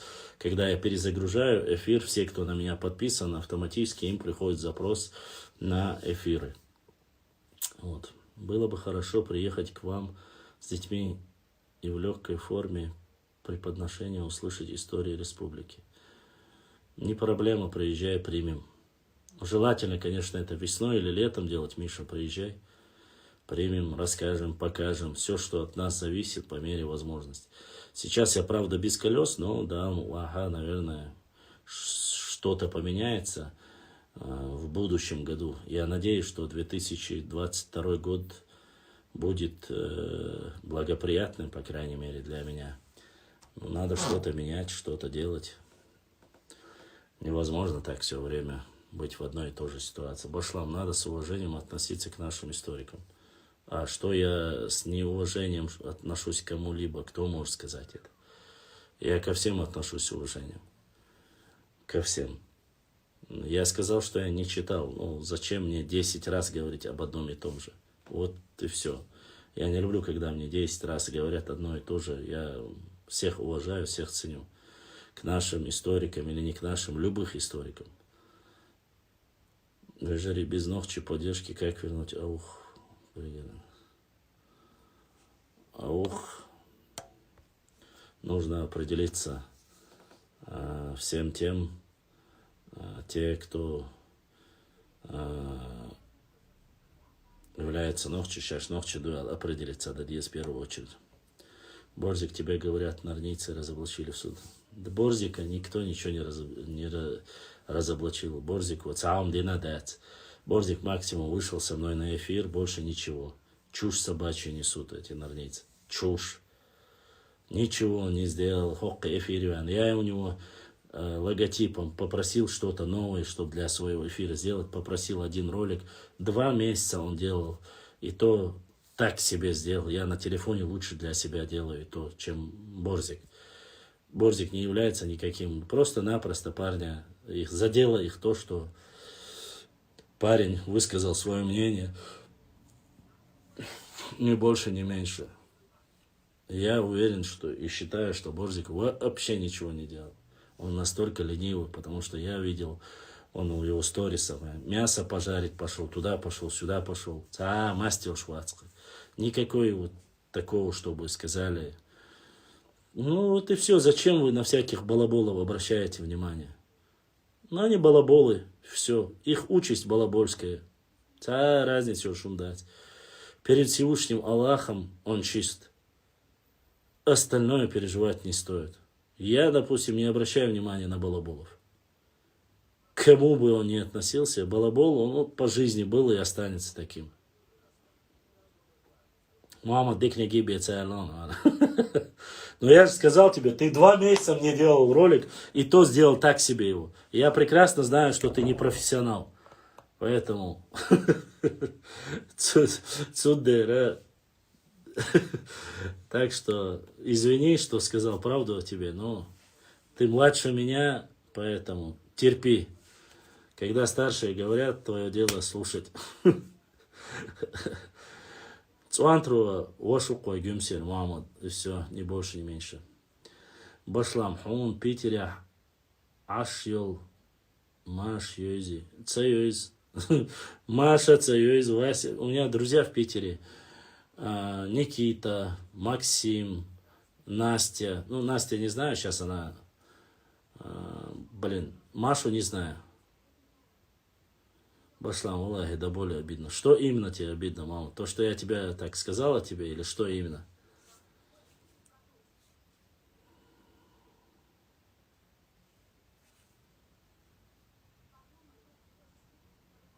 Никиту уже помню. Нет, Никиту вы не можете помнить. Никита мой брататан. Хороший парень.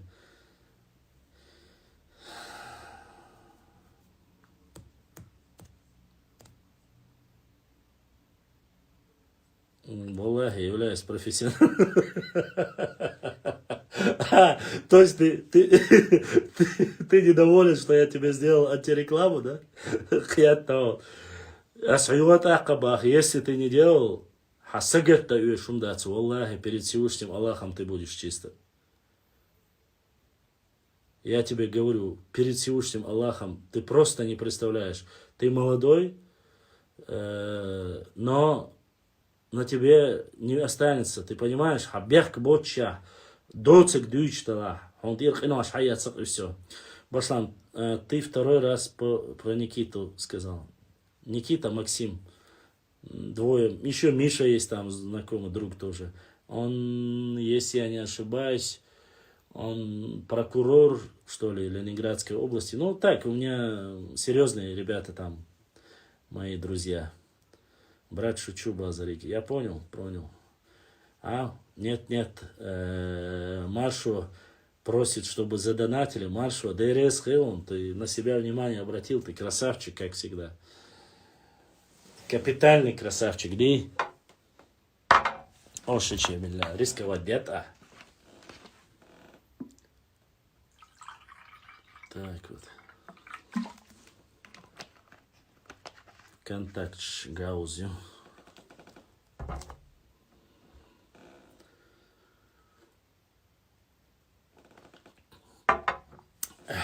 Ай, бисмиллах, междари, да. Нет ничего лучше, чем отечественный ромашковый чай дьохан. Не проси. Ну все, я понял, мол. Не знаю, значит, ты мне халтуру подсунул.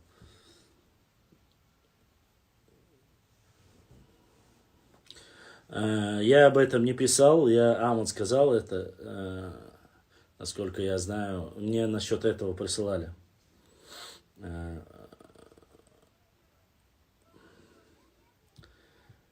Яздардуй, дель забаре мегердайц бодик дич.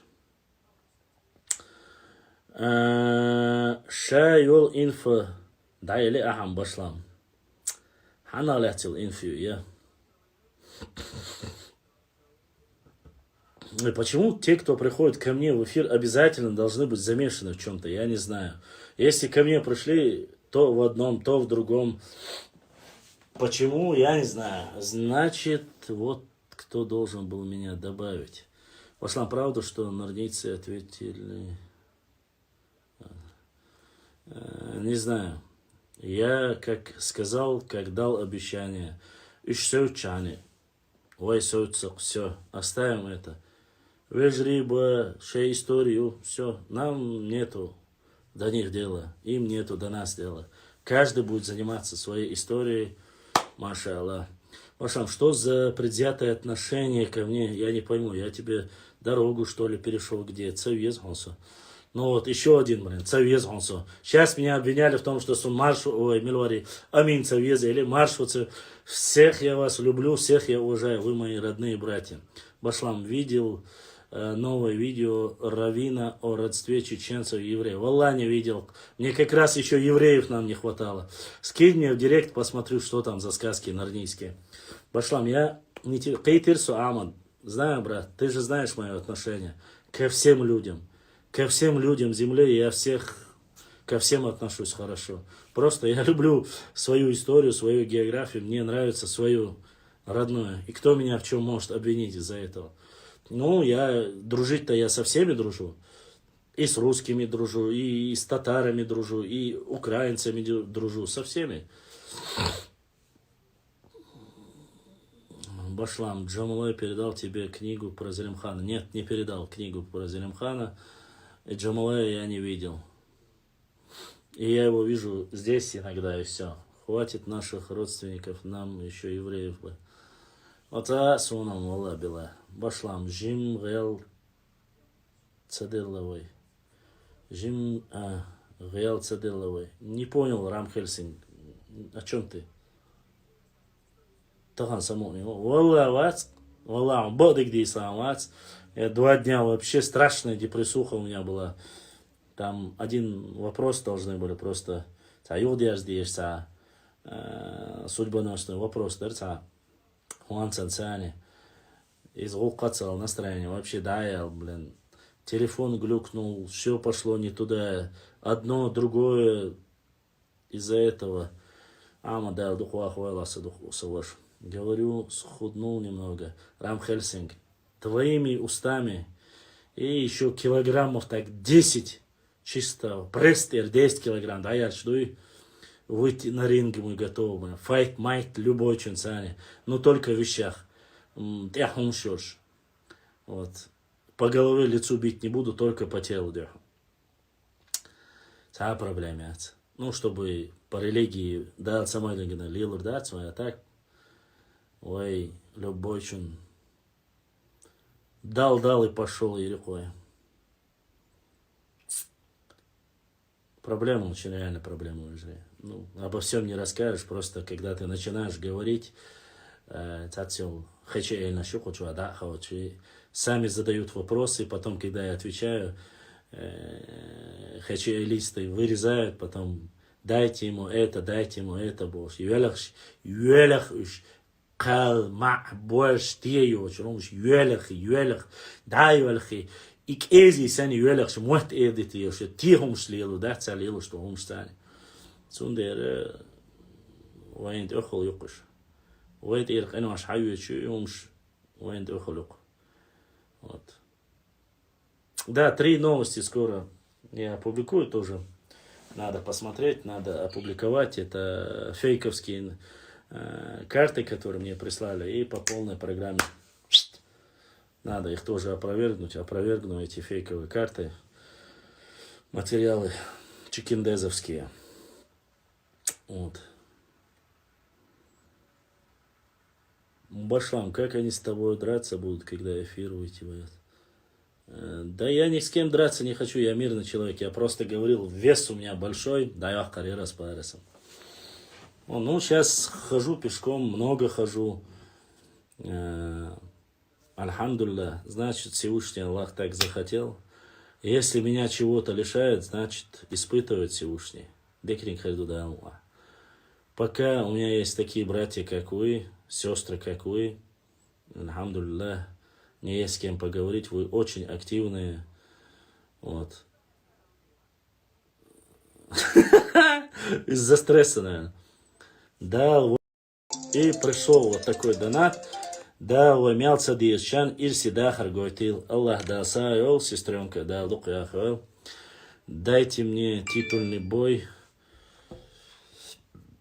Да, чикиндез, нернич, алварму, что ты не скажешь, все равно, как говорится, как серпом, блин, по одному месту. Что бы я ни говорил, все равно воспринимают это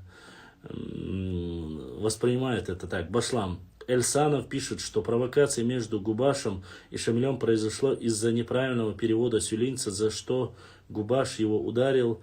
В тот ответ приказал выколоть ему глаза. У такого, даже у Аль-Карахи, личного писаря, имама Шамиля я не видел. У меня есть этот материал, я его опубликую.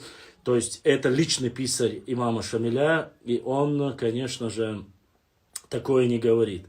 Переводчик у него знал и чеченский язык, знал и сюлинский язык.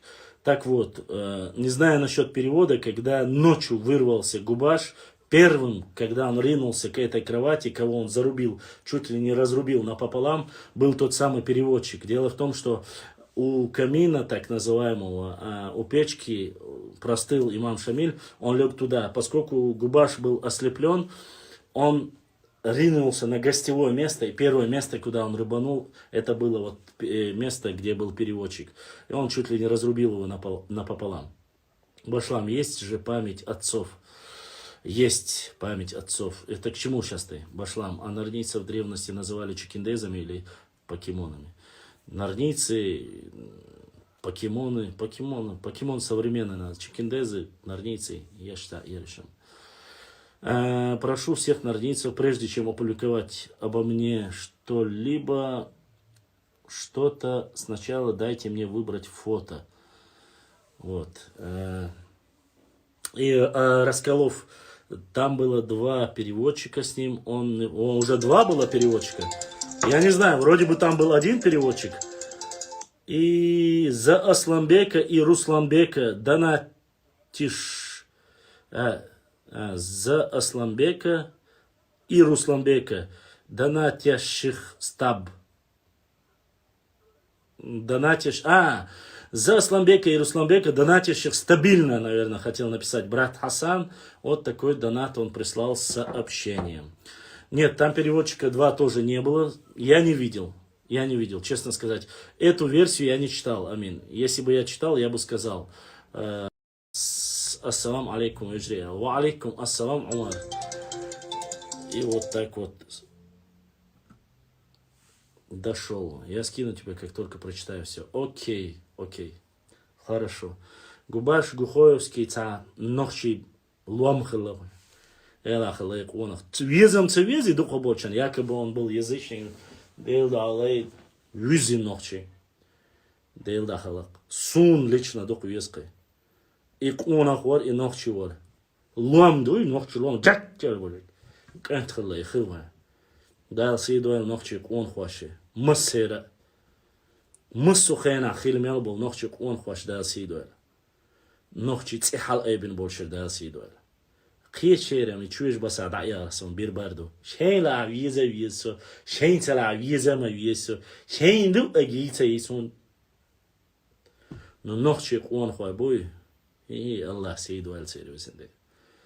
Губаш, Киберша.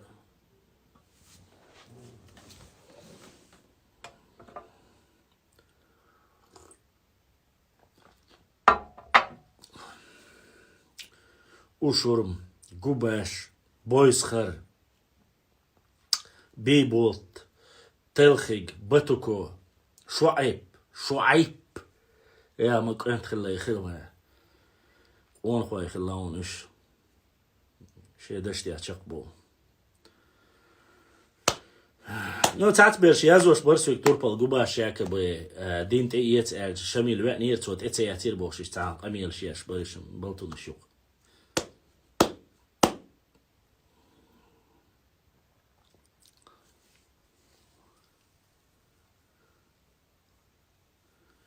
Ас ичерхо цабоиш болчана мабахвай. Boish bolchar, boish bolchar, massan bajo. اجتمع ويم من الورزة تين نويسا وقبش بوت اق дух будешь. Всех не вспомнишь.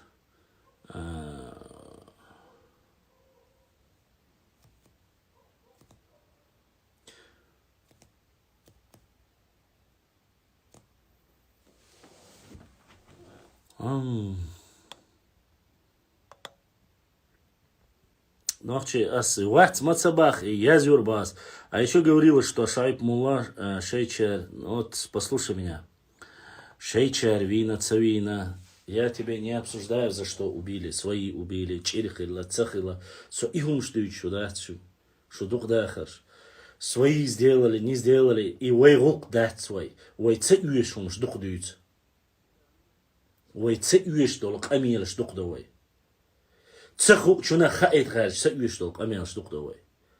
Нах ил дакштон, хум нахал дак гарч лиш давай. Мадай вай кун хваси. Мади цеюеш долг, амилаш мади. Кети шо? Мадиц. Дик вала, го вала, вай кома хуй. Вай вашауз. Ашук мазлак вейц мацабахи. Sayım heyqli şu tsakuli. Şu şeyçent em büyükhals huyuqs. Şeyçer sidoyş. Har nochçik am bech dagaşlıyır duşu. Duqobir. Şeş mu dotsoş dagaş duşu. Süli şun megşu. Galgasti şun megşu. Ноги, что не мегшу. Я плевать хотел на этих писателей. Аминь. Герман Садулаев бошел, писатель возьон. Лаудаев бошел, писатель возьон. Мелхиллахай он и гезри. Он мелхиллахай.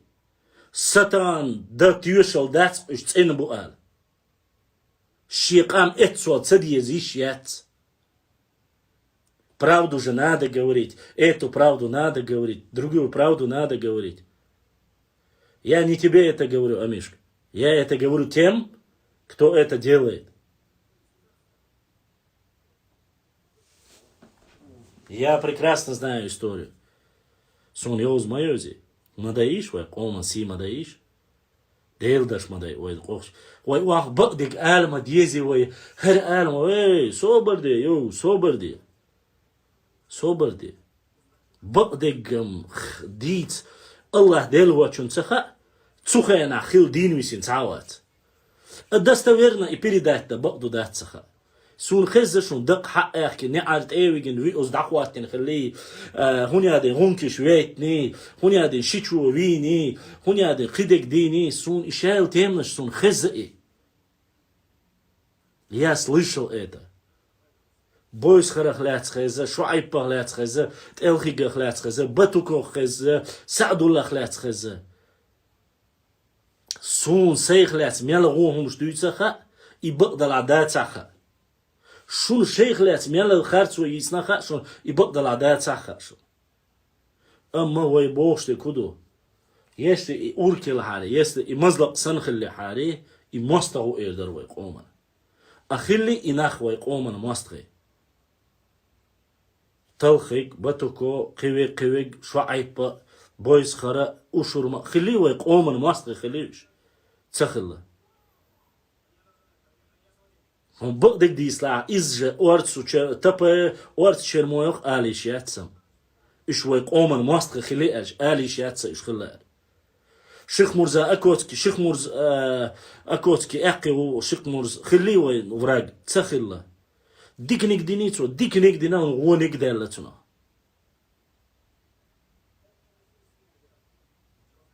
поэтому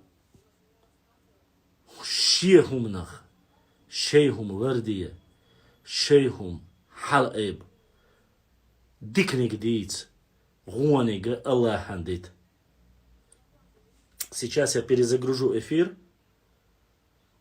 Кому интересно, заходите опять в эфир. Мы продолжим эфир. Час прошел, уже 2 часа у нас прошло. Если вам на то есть интерес, заходите. Я сейчас перезагружу и буквально продолжим дальше.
Ибраим, если вопрос хуля ютубчер, ты их переводи сюда.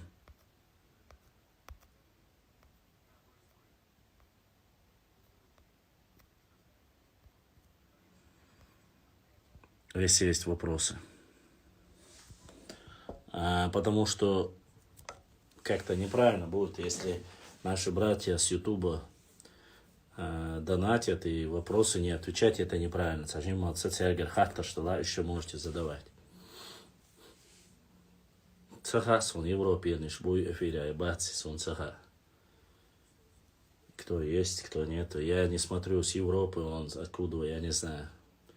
Все, кто заходит, доступ открытый для общения, для дружбы, для братства, для единства. Машаллах. Поэтому каждый человек имеет право. Никому не запрещено. Единственная просьба, мы знаем прекрасно об этом, мы не обсуждаем соседний, как говорится, регион и их проблемы. Мы говорим о своей истории. Тебе достаточно, что тебе говорить, считаешь, и этого героя можно, надо поинтересоваться этим. Поинтересоваться этими людьми не ты не можешь тоже. И ты не можешь. К сожалению, ты можешь сказать только то, что тебе расскажут. Мне тоже много рассказывали плохого. Про Талхига, про остальное. И про многих других. Но у меня вопрос. Все, кто любит оскорблять или говорить про наших героев и так далее и тому подобное. Есть среди вас такие? Если среди вас есть такие, которые там говорят и обвиняют их в том, что они хорошие или плохие, предоставьте мне своих героев, которые хорошие во всем. И никто не был против них. Хоть одного героя. Назовите мне одного героя, которых всегда называли и говорили, что они хорошие, и ничего плохого про них никто не писал. Хоть одного.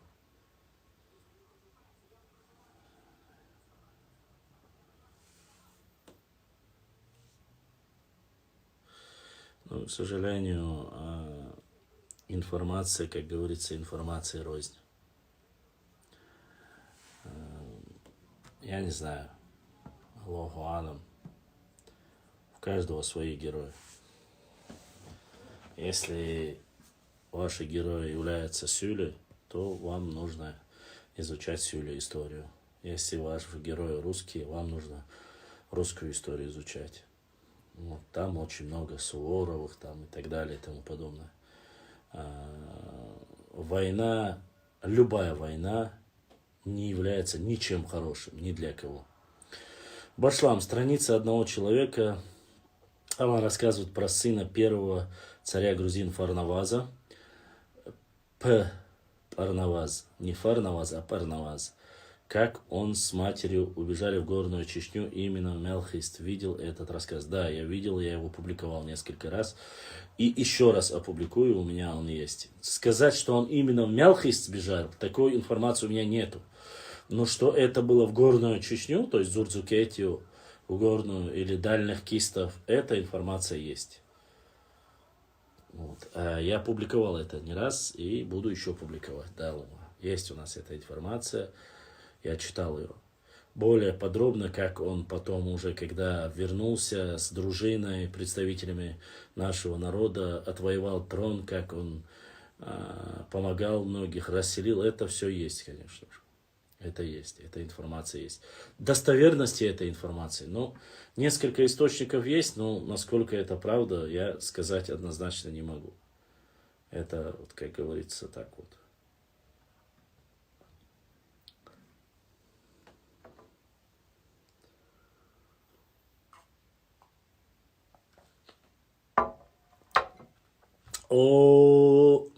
Амин. Это смотря как ты посмотришь. Это как ты посмотришь. Те, кто поддерживал Шамиля, ненавидел, допустим, не Талхига ненавидели, Батуко ненавидели, Шуайб Муллу ненавидели, Салтамурада ненавидели, Бойсхара ненавидели. И есть такие люди, которые ненавидели. Имеется в виду ненависть не такая вот как... Ну, не любили за то, что они были с ним. Есть ведь такие? Есть. Если ты пытаешься обсуждать это все, ради чего? Это не то место, где можно обсуждать.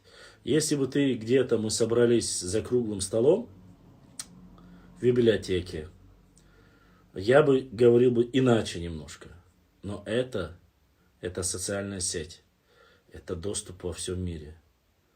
Это каждый должен посмотреть, послушать. Может 1 000 000 человек посмотреть. Может 1 000 000 человек просмотреть. Понимаешь? И что ты хочешь, чтобы осталось после просмотра 1 000 000 человек этого ролика? Хорошее о твоем народе? Или весь негатив, который ты там можешь выплеснуть? Вы иногда путаете площадки для общения. Среди всех народов Кавказа есть хорошие и плохие. Чтобы заниматься самокритикой, наш народ очень маленький. Это себе может позволить Грузия 4 миллиона, Дагестан 4 миллиона, Россия 140 миллионов, Америка 330 миллионов. Там самокритика нормально. Понимаете? А народ, в котором всего лишь 1 миллион, 1,5 миллиона человек, самокритикой заниматься сложновато. И неправильно. Потому что у нас судят сразу по ним. Вы же знаете, как Сюли начинает говорить, все материалы скидывать про Лаудаева. Хотя Лаудаев никогда в жизни не был дальше крепости Грозной. Никогда не был, ни в Шатое не был, ни в Ичкерии не был, ни в Шарое не был, ни в Чаберлое не был. Вот. Никогда в жизни дальше крепости Грозная никогда не был Лаудаев. Что-то для примера я привожу. Многие историки, которые якобы сегодня занимаются тем, чтобы заработать, просто на книжках продать, они тоже берут негатив, не негатив, не, нас же надо плохое писать, и бахают. Потом читают Сюли, потом читают другие, и ваши говорят, боже, ядят. Как будто о них никто не говорит плохого.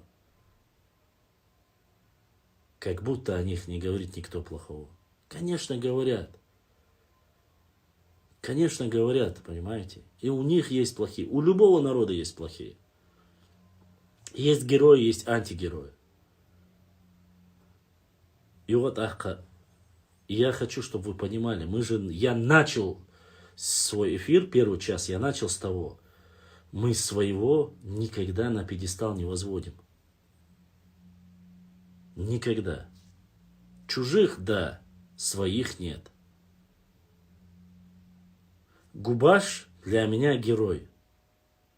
Но когда я это говорил буквально год тому назад, для многие там начали мне писать, сторонники того же Шамиля, начали писать, иди квац башлам, не стойте, я ждал халха адуич дегелерсик. Я, несмотря ни на что, я сказал, сундику. Сун Губаш удик, Шуайб Мулла усун, Тинен Виса усун, Библ Тайми усун, Талхиг усун, Батуко усун. Вац мазлак. Мазлак вацун герой. Яхира вац в жизни. Бейрах вялос, так герой хулил дать. А что касается Кавказской войны, там очень много амин плохого. Очень. Особенно национальный писатель Язинег, Нохчимата Язинег, Адиеша, он хорду особо. Но это внутреннее дело нашего народа. Нахалдак тиштигдаци. Сумцагина, чтобы кто-нибудь из нашего народа сел и начал бы говорить со семья наркоману, со гар иштяшу, со вожвуштяшу. А ты видел кто-нибудь, чтобы из своего дома выносил какие-то проблемы? Это табу, это только сумасшедший может такое сделать. Нету такого понятия у нас, чтобы выносить ссор из дома. Алейкум ассалам, пешхо. Нету такого. Почему, если у нас нету своего родного выносить, почему мы выносим своих национальных героев на общее обсуждение и ставим хоть малейшее сомнение, дик вари, го вари. Я не смотрю ЧГТРК, честно, я телевизор не смотрю. Амин. Я не смотрю. Ладно. Башлам, когда Ичкерия состоялась как отдельное государство, значит, была граница нашей страны, но вот какая, я так и не понял, как сегодня. Я не понял, про какую Ичкерию ты говоришь. Про какую именно Ичкерию ты говоришь, Новчу 78-23. Башлам, видел на...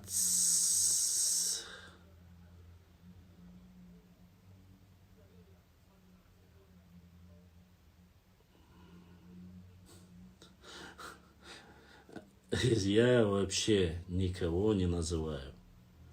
Народы еще 3 года тому назад, я еще раз говорю, я никогда никого не оскорблял. Ни один народ, без разницы, где бы он находился. У меня нету таких полномочий. И в месяц Рамадана я поклялся перед Всевышним. Я не оскорбляю народы, я не оскорбляю тайпы. У меня нету такого понимания. Что там про меня кто говорит и какие сказки рассказывают, меня это не волнует. Я рассказываю историю своего народа. Я сказал, если с той стороны не будут нас обсуждать, мне нечего будет опровергать. Ой цадует, ой уж цадует. Все, тадаллай. Вежри бу, дуатхи бу, гергал бу. Все это я признаю и всегда признавал. Но ой цаавай чана соиш хиошем, ацабала амба цанна дейц. Сердце, есть юлиш цанца. Этот вопрос закрыт. Поэтому что там, кто там говорит, мне дела нету, честно сказать.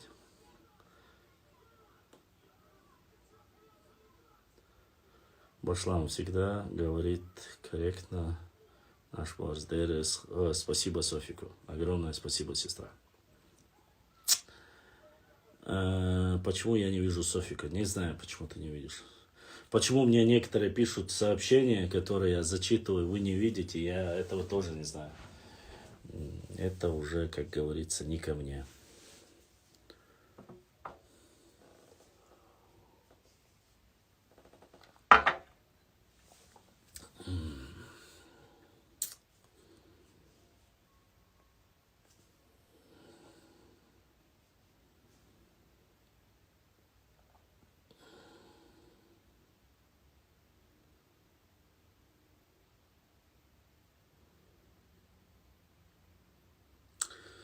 Территория, имел в виду, предыдущая. Территория фактически была та же самая, что и сегодня.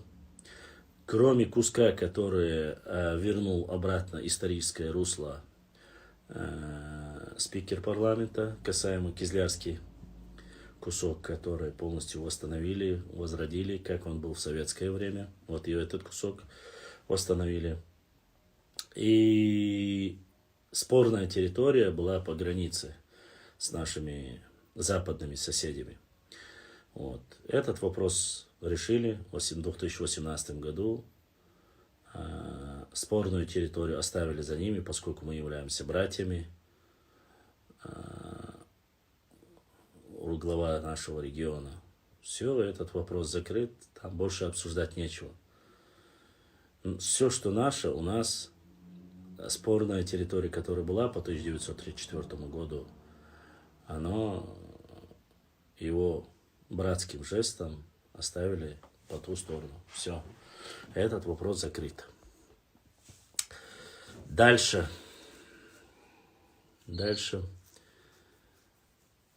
Чуабдут, чуап.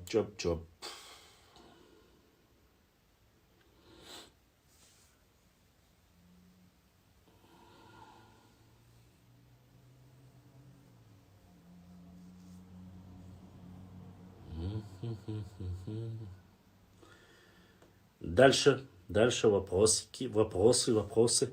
Каждый раз, когда я перезагружаю, я теряю по 20 человек по ходу. Было 60-70, на перезагрузке 20 человек потерял. Башлам, придется ли нам что-либо, кого-либо вернуть в родную гавань? Совсем закрыто. Нет, не со всеми. Закрыть территориальный вопрос. Замороженный вопрос по восточным границам.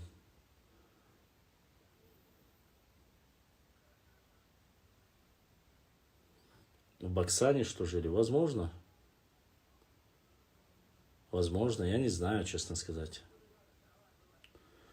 Но о том, что у нас с черкесами, с братьями, адыгами, что была очень тесная связь, 80 в Ютубе. Ютубовские волки, да, съедольшу. То, что у нас была с адыгами очень хорошие взаимоотношения, это однозначно. Тут никаких споров нету. Очень хорошие были взаимоотношения с адыгами. Тут были некоторые проблемы, не без этого, но с черкесами, с адыгами, черкесами у нас были великолепные взаимоотношения.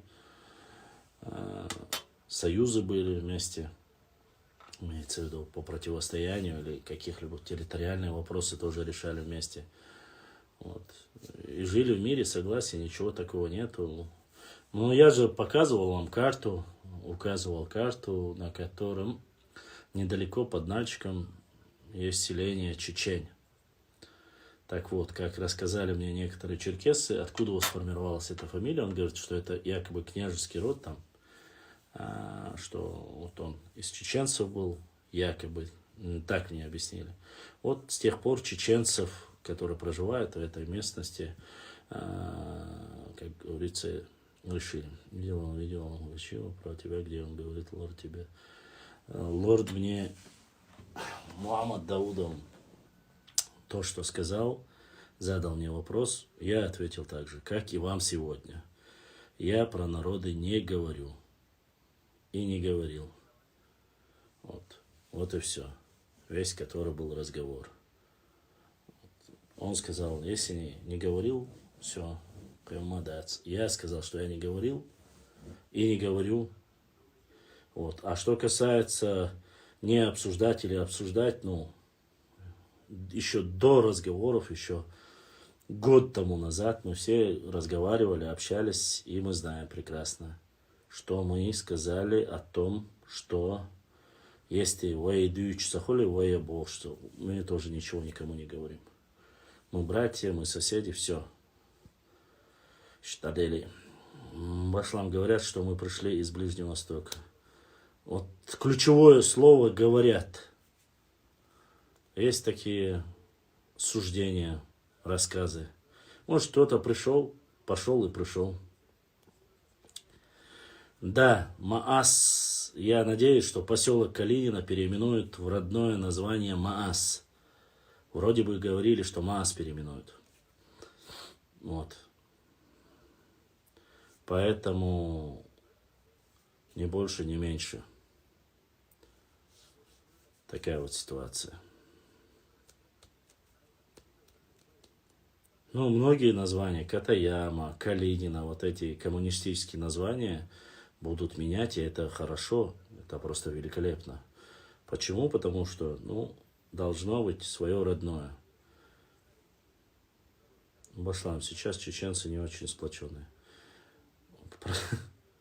Да, вот эту проблему, с этого я и начал свой разговор, исторический, параллели приводя, что он не сплочен.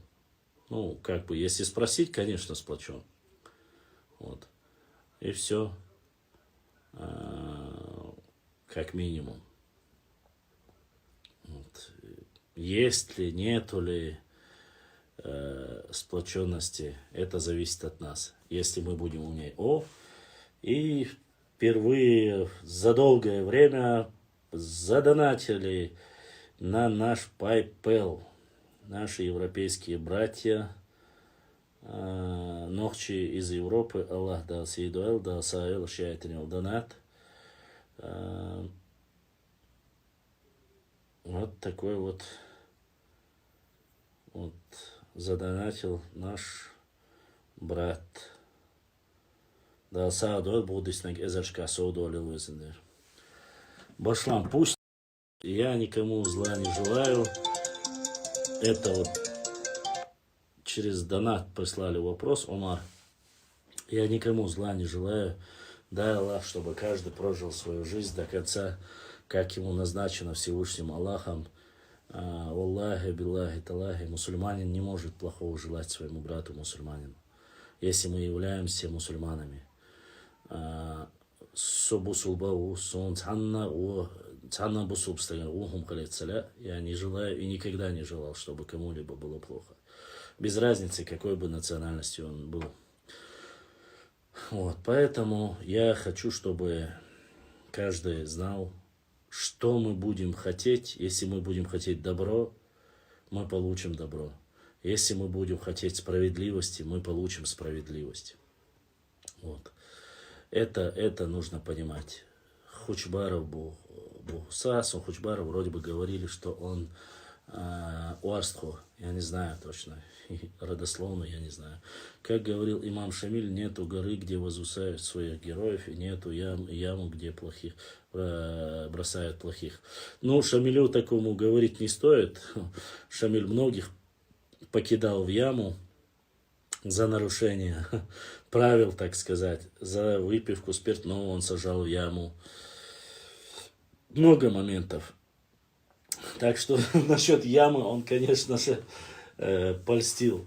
По шариату было наказывали очень сильно в то время. Башлам было царство, Малх правителя называли Эльца. Не было. У нас не было. Никакого Малха не было никаких царей на нашей территории. Это чушь, байда и сказки. Никакого-то. Максимум, что есть, это Сим-Симю, то это где территория Гудурмес. И с Европы Бекхан задонатил. Сегодня пайпеловские братья с Европы проснулись, как говорится. Далси дуэл, далса дуэл, штайт, будисник, эзашка судах был. 2 человека через пайпел задонатили. Башлам было царство, так, это я зачитывал. Повтори, Башлам, свой вопрос. Ну, я и говорю. Когда я это спрашивал, мне Уарсхой сказали, что и Уарсхову. Больше я не знаю. Уевать. Я, честно сказать, не интересовался никем. Шамиль предстил чеченского. Шамиль предстил чеченского народа. Я не понял этого софику. Ага.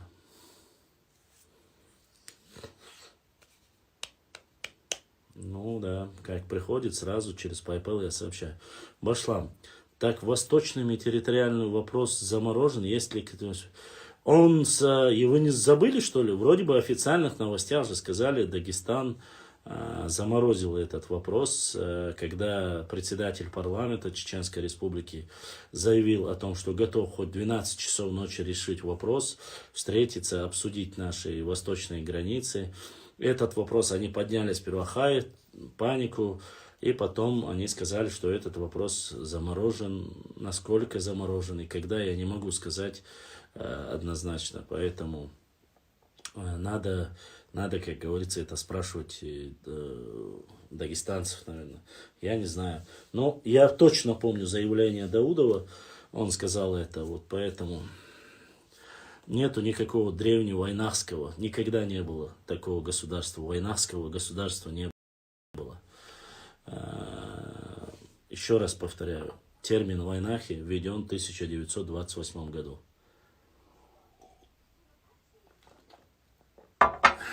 Поэтому не было никакого древнего войнахского государства. Не существовало. В истории нету такого. Так мы дойдем до Нет, мы ничего до чего не дойдем. Башлам, Шамиль Ахляц, Цуо Дюцек, Тергал Мадия. Сому отца Тергал Деш Берте. Питан долг, амял дуйсун диештац. Хаму дештала. Хайкал дош худиез нохчикам. Вой хеллик дайти шуштац. Вой диба диеша даха. Вой нохчикам. Ца 1 миллион рош приетитиш.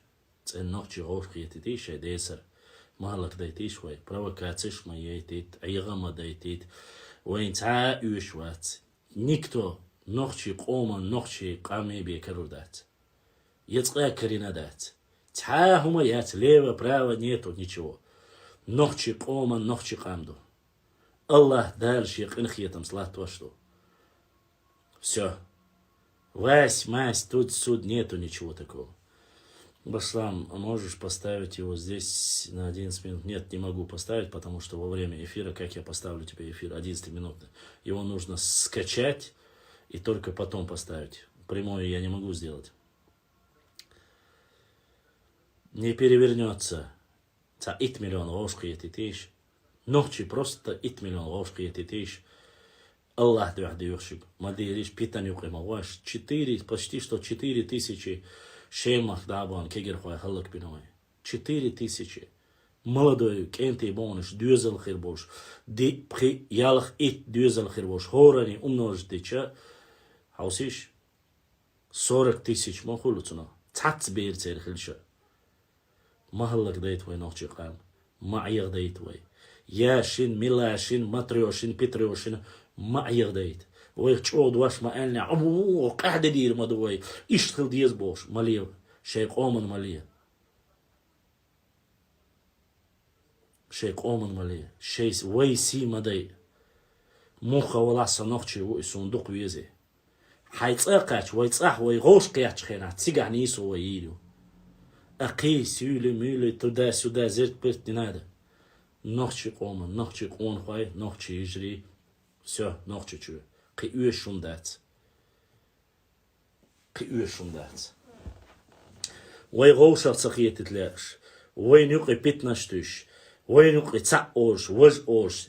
تختيب دقدو آله وج دقدو آله وج جيمدو آله هردو وجدو بوشة يبيتنش هون يادي أرسخو أدلنا بو آله ملخي بو يبات آله تيروي بو بات ملخي نوخشي بو أرسخو نوخشي بو أقي نوخشي بو تيروي نوخشي بو شام يالدو نوخشي تيبنش نوخشي تسئن نوخشي دوهر نوخشي شوي مواقبو إن شاء الله شيق إن خيطان ثاني هرجيم قام حق كيف كازح لا توشدو إن خيطان بين خلق تدايتين تحت وان بيرش سهلك دايتين شيت وان بيرش سهلك دايتين تسير داخشنا خلق تدايتين الله إن خيطان ثاني شعود يخرس يجري مهلك دايتيش مليش ويق أومن مليش ويق أون خواشت مليش برت بوش ساخليش حوسيش قون هداي ساي حوسيش قيتشار худотиш Грузия как один единое целое.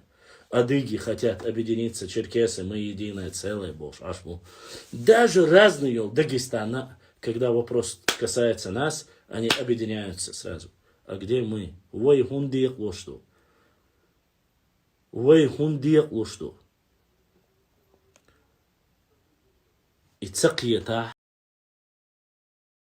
Баслав анис бор. Мардаса юнадана. Лереск. Ас سان حسين خزدشن آل صباح شوني والله صباح أسي صدقر نيت الله دوح مباخ أسشد والله بالله تالله تحن نوخشي كوارتر مسواي وجد متسلاسون غوني خليت متسلاسون وي قال لي الليرش وتعتسيو تولكش تعتا بوليتيك انت ايا الليرش بوشا قيتم شبور باترتيش تبيرزر باترتيش تبيرزاشش اش بوچا شي نوخشي قومن سغتيش شين صاص ينودين كيرتين بيش يات ويشريش ويجن يجري يورتاين اورم تابين وي برت بوش وي تاخولي تا 1 مليون روش قيتيش او خوي كيست واي شابش بيشون روش قيتيش ملاش مديق وين شي ديسر والله وي هلك خلش خزخيتر دورش بيما بات وي خلخلش وي ديق داش خزخي تربية دوش مبات نوخشي قومان نوخشي ويجرشت نوخشي بيخير باتشون ويجري أقيد عيال بالتونيش بلا بوش نردنيش شكين ديش باكيمون شين لقق عليش نوخشي حقيش هو خلسان نتسيش بو أوت سار هو أوت سار İçkiriç bu ol ser, Европейч bu ol, Евро içkiriç ol, Евро Казахстанч ol, Евро Российч ol. Мабахит. Азал хаую я. Давай, пошел отсюда. Ерсанох чего. И галвелях таган дану нистору цавору. Цанисла отхаш кастор дутхайнука. Хаую нохчи قومن هم آل. Хаую нохчи мах цеяқит. حهويو نوخشي يشين هم آل هالي ستسوية برت جيت أوش خزدا ساعة تشوش بساعة ويغا يوش يوتئ يوش أس إشتبا آخر وي وجري مدي بوش قميل شديد دوشو ملا ولا عبا أس رازني تياتي نوخشي قومن سيدية مي براتي باخرخ براتيش ما تسخو قيتي شو وي بوصل بادوش نوخشي دوش هو دنيا انت داخدو وي موخكب اللوين وي موتب اللوين تيب نشجاج نيقيد اللوين مالخ بوزي حمالخات وي تقي تاني ويجري بو يشبو بو شيكو يات يحيوش بوصل بابوش مالخ بالحا قلغا مخكاش وي ويجري بو تسحق عندوش إيش نش بو يشبو نو طبعا إيش أدلنا بو وي أدلنا دو وي تسوندير وي إستوريوت نوخشي شونا نوخشي شو داد لازردو س إتوم قال قلنجو شاروي جيبر وي تياركيست مخني ستاني بيس سجت يوش حالدات سي مخكن سجت دو سي قومن سجت دو نوخشي شو عدكني خيش خزخيتر ду сун лично суна мне до того просто меня я знаю правда неправда неважно но то что сказали в рейтинге в России самые лучшие дороги нохчи чуа машаллах вот если скажут самые чистые города вот если скажут самая непьющая республика вот наркоманов нету вот курильщиков нету, вот. Насвайщиков нету, вот. Идуса сетиса. У каждого по 10 детей, вот. Идуса сетиса. Каждый учится. В Европе, Москве, где бы он ни учился. Медалисты отлично себя показали. Спортсмены отлично. Стремление к лучшему. Дала бохаг. Адмашюк адол гыллык шлилдер. Иду кой сетиса. Вот и все.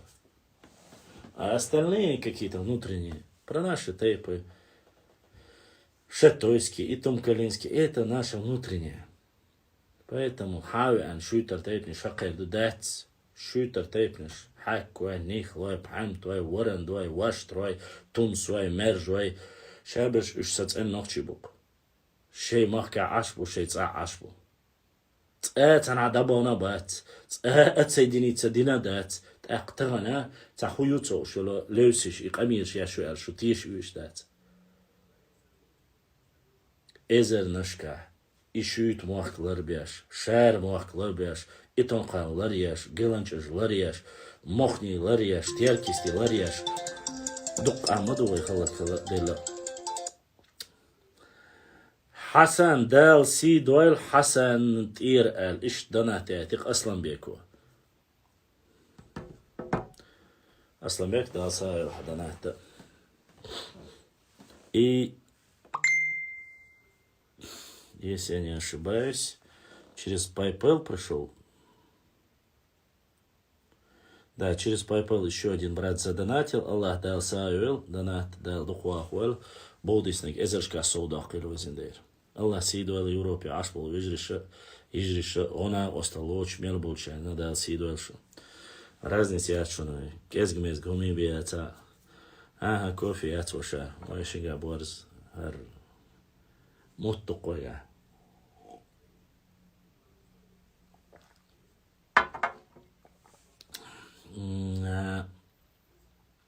Как тебе сказать, Воша? Мифой. Дух дартига, ну, понемножку масар дайтен. Туэрдаризм, альхамдулилlah, дайтнега. Ой, Белхан Хельчан тверду. Кто делает эфир про тейпы? Я делаю. Цаез борз мадейти умштавиш. Оqatati الخشين لشيت يلخي والريوق شولا ديوخش نخش قوم سيدي غير شيخ كنتات بيد بوچون شغلت الخزا. ويسيم دور دات إن شاء الله الرحمن. وين أخشدو لا وين ملش دوخا وين ميشعداخ دوخا ديني ميلدو Дикни сатюсерду. Диба, диша, даха. Все. Кидадег. Не, ниште изоца уж. Так, нерчер свой балабац. Вайк оман, дикник халити вай. Иштама хор тайпно, нохчи хор тайпно, шешей, байниши нелер. Это просто, это лерниш, давюча, эти або, мас, хар хакер бауйон, хар пхантуаю, хар нихлаю, хар ваштраю, хар тумсую, хар мержую, хар хакваю, вообще бах, ер варандую, халвучхана, хар зумсую, хар чентию, хар мелхию, хар и так далее, тому подобное. Хар балой, вот везде, хор лантя, эрстной, эрстанчхой, эшбатвай, o çeberloy, o майкашвай, хорни шешей баухельч, хорни йотчер бас. Вообще дикредаре. И за самое главное, да, хорому, именно соблюдая все архитектурные свойства, строительства нохчи башен, именно иштхельшдуй, дердук, берти, дердук, Тан я магинаду из ич хазах ет танлеш дин айдан. Тан вайд бол айдан ич хазах ет. По технологиям ич они гарч даппел фундамент дахватин. Ой нохчи чуат уг бубакш. Мастераш хабане и аркнаш. Шейла ит эпитроглюшок. Шхилма езер дап тан ешол хейн сане даязин. Инс мумбу гендергнаш таеш мую. Гендергнаш инс пхантуаш таирю алхезасун. Пхантуаш шениг метхуатурю. Сеттуа йоршу, пхантуа яшу, хаккуа йоршу, варандуа йоршу, ваштруа йоршу, тумсуай, мержуай. Массара асу агор бешбах. Нохш махха. Диха агор. Массара егиз. Аух махка шейрай он статус. Хама яна аух махка егиз баинш. Ши бауя ез плоскостная территория Байншхилла. Цер шей мах юма бирзня цер шей бауа ирю. Шей район милиции было лохит тербу аухир. Цер гахдан вай сату жду дикчумни и хирду эл сати самбуай. Башла мухаджиры говорят, что они нохчи канду и бакду. Дождь штуки данула. Вот. Ой, дук метки шу. Ака.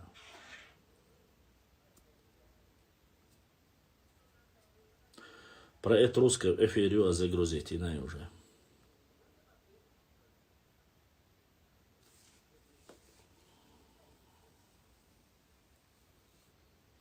Если вы знаете, что самое интересное, если бы кто-либо запрещал восстанавливать свои родовые башни или родовые замки на нашей территории, то была бы паника. Вот мы хотели, нам запрещают. Сегодня никто не запрещает. Сегодня говорят, делайте, восстанавливайте. Пускай 100 с лишним тейпов. Каждый по одному шейшей родовой бауяш хельча. Еще раз прошу, соблюдая все, вот как говорится, правила строительства. Постройте, это будет великолепно. Я вам реально говорю. Почему? Потому что те 14, 13 века, там, 15 века байниш, они, конечно, будут намного старше, будут круче. Но приехавшие туристы будут, можно сказать, вот это построено тогда-то, вот современный вид, а вот это вот исторический вид. Повести к историческим зданиям. Все сделайте. Сделайте так, чтобы нигде не протекало, по всем технологиям. Я вообще считаю, что это вот... И самое интересное, знаете что? Люди, туристы, которые приезжают, будут знать о вашем. Вы же так мечтаете, чтобы знали о каждом тейпе. Вы представляете, приехал, а это чья башня, а это этого тейпа, а это этого тейпа. Европейцы, иностранцы, они будут смотреть, каждого тейпа есть своя башня. Это реально круто. Это будет привлекать новых туристов. Это будет привлекать внимание к вашему тейпу, к вашему родовому селению. Это же круто. Это же возрождение, понимаете? Это возрождение из пепла. Все, что разрушили во время царские войска во время войны, весь Шатойский кластер фактически был уничтожен. И Тумкалинский кластер уничтожен. Чеберлоевский уничтожен. Нахчмаховский, Ичкеринский уничтожен. Восстановите, поставьте. Валай, я не знаю, я видел несколько дизайнов современных домов под стилизацию вот наших старых домов. Аллах, я возможно, я клянусь, я уже и лотерейный билет, если бы я выиграл дейл дюхдир мадараса и дома, точно так же, как делали наши предки. Эстулгах, бауёш дир мадарас. Чё Аллах бахшунос. Мне не нравятся современные дома. Вообще не нравятся. Хотя я очень современный человек.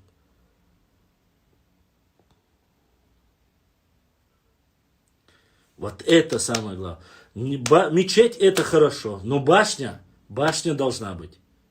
Башня, вот если у тебя самая древняя мечеть, ты можешь сказать, вот у нас самая древняя мечеть, а вот наша башня. Наша вот тейпа башня. Я не прошу пофамильно там восстановить, это уже зависит у каждого человека по финансовой возможности. Если у него там он миллиардер, он может себе родовое сделать, допустим. А так, тейповая, одна башня, одна гора, великолепно. Разве что плохого? Я когда рассказываю о наших обществах европейцам, они удивляются приятно. С другой стороны, им жаль, что сами того строй утепляли. Не понял я вопроса. Утеряли, да? Ну, все возрождают, восстанавливают, все делают. Да, у нас, конечно, нету египетских пирамид, понимаете? У нас песком не занесло. Но у нас в горах очень много мест, где были башни. Я повторяюсь, вот при строительстве крепости внезапной в Шатойском районе очень многие башни были уничтожены. Очень многие. В Шарое уничтожено. Вот посмотрите, в одном селении Шикарой Шаройского района, где я был, это вот просто это селение, это вот если его, то, что там даже есть, вот на основании его восстановить это село. Одно Шикаройское селение, это просто музей. Это просто музей. А разве шикаройцев мало? Нет, это не маленький тейп, это большой тейп. Ну им вот просто захотеть все бах-бах-бах отреставрировать, это просто конфетка будет. Может там жить не будет никто, может там 1-2 семьи будут. Но если все вот это село, оно построено как великолепно. Это вот геометрические углы, это жилые башни. Вот все просто восстановите. Восстановите, просто хоунштох. Есть, не надо там, да, это, конечно же, это но это изюм, это золото, это бриллиант, понимаете? Это красота. Хакмадуай, Химуай, вот, сейчас, который восстановлен главой республики, Шаройский замок. Посмотрите, просто, это великолепие просто-напросто. Глаза просто радуются. Я был там, это такая красота. Это в Швейцарии построенный вот замок.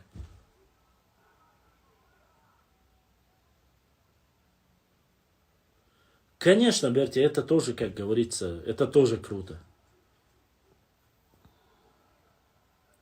Башлам, у арабов и чечен нет, не схож. Есть слова, которые чеченцы после исламизации приняли у арабов, а язык сам не схож. Слова, которые переняли, есть, а вот схож нет, конечно. Наш язык немножко грубее, чем мягкий арабский язык. Вот.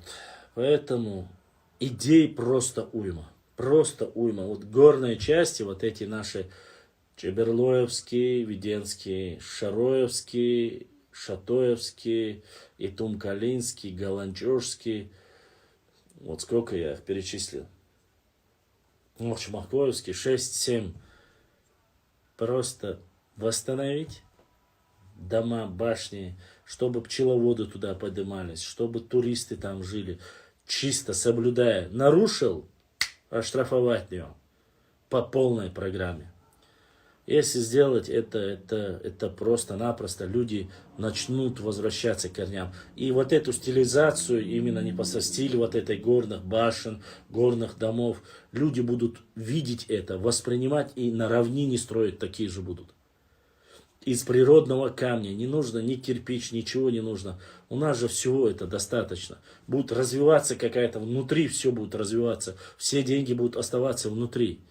Да, постройте башни, постройте вот эти жилые башни, ну, двери, все остальное можно поставить современное.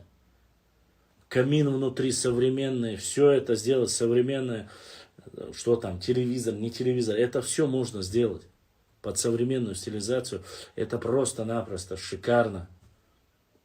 Это, вы понимаете, европейцев и русских, и всех остальных туристов мы ничем не удивим современными небоскребами. Если поедут в Дубай, увидят там этого всего. Или в Америку увидят.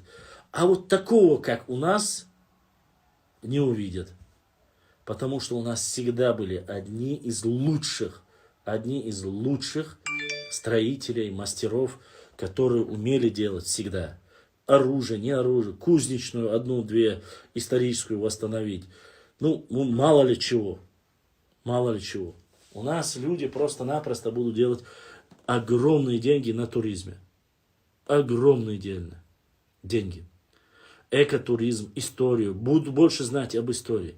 Не будут, конечно, если как сегодня там печатают книги, главное, чтобы заработать, а ногчик омант, и нехшахчев, одыча бедоч, цацел, богбуж, яблочек, шбухой, чикендеш. Они, им без разницы, кто бы там ни был, им главное заработать. Такие, конечно, им без разницы. А если реально человек переживает, Берти, уже каждый не нужно, Берти. 4-0. Дукобочер, ямаинаешь. У многих есть башни. Арлой, Кушлой, Бейной, Камильшбу, Цуан, Трой, Нашхой, Хаккой, Вашандрой, Чинхуай, Ченти, Тумсуай, Мержуай, Циечуай, Гуандлуай. У многих есть башни. Осталось немножко, не так уж и много. Пошла Усванов, чеченцев, может быть. Поэтому осталось им Эшбато Юбау. Кто еще там? Гендергной строит тоже башню свою. Гендергноевцы строят башню свою. У Шикруа есть свои башни, целое селение есть. Башню они не построили, правда, но им нужно просто, как говорится, поднять ее, стены и основания есть. Вот. Что еще?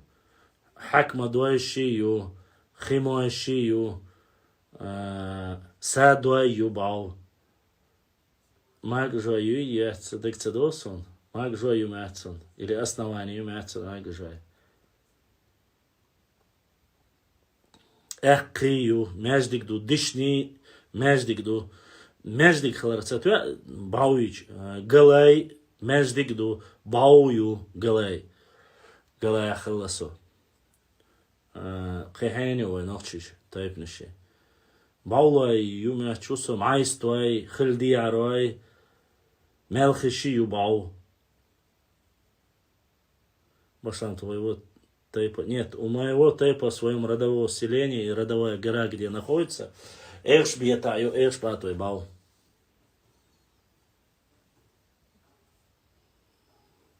Юкбирчкело юбау.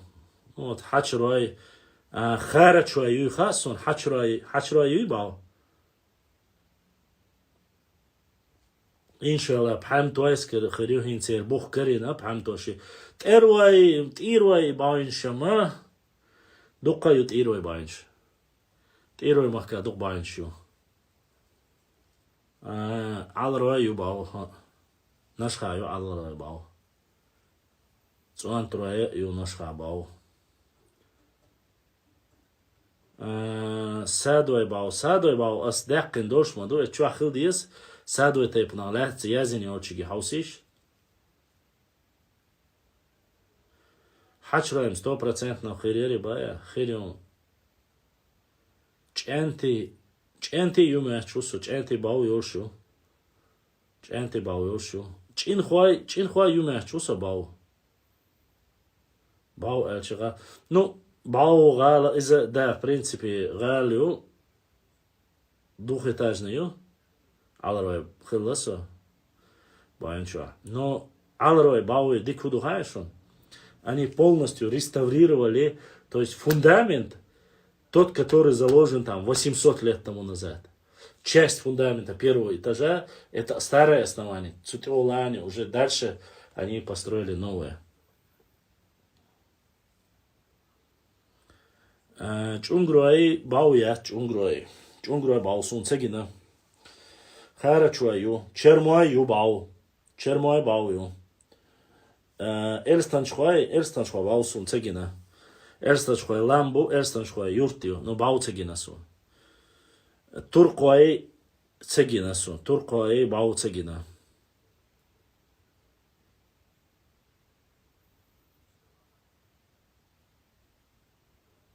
Ищ ситуацию. Я же сам был там, Алро, Нохчетеп. Я заходил, сам лично смотрел в подвальное помещение, видео снимал, верхнее помещение. На Биноевской башне я был, трехэтажный мяцун Биноевский. Моцарое я был.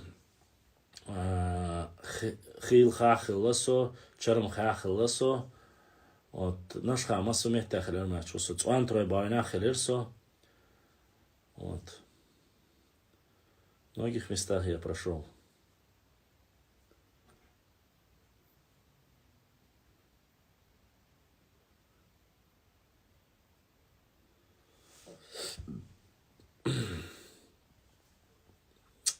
Царой больше оценился. Царой это другая республика. Башлам, возможно ли, что тейпы, у которых нет башен, являются ответвлением? Да, невозможно, а так и есть. Так и есть, нет. Гора и тейп чисто чеченского происхождения, у них всегда была гора. Башня, может, была, может, нет, но гора была. Гора была, а вот то, что после размножения одна гора для одного тейпа не всегда хватает. Это не такие, это не Фудзияма, понимаете, чтобы там разместиться. Когда в майство съездишь, летом, иншаллах. Летом. Весной, летом выезды у меня бывают. Сейчас поехать возможности нету. Что уничтожены башни, мы это знаем. Это со времен Тамерлана уничтожались, это мы знаем. Но то, что некоторые тейпы, которые ответвления, нех и гары размножились и спустились дальше, это однозначно факт. Только так могли появиться более современные названия тейпов. То есть от названия своего предка. Масла Бахас.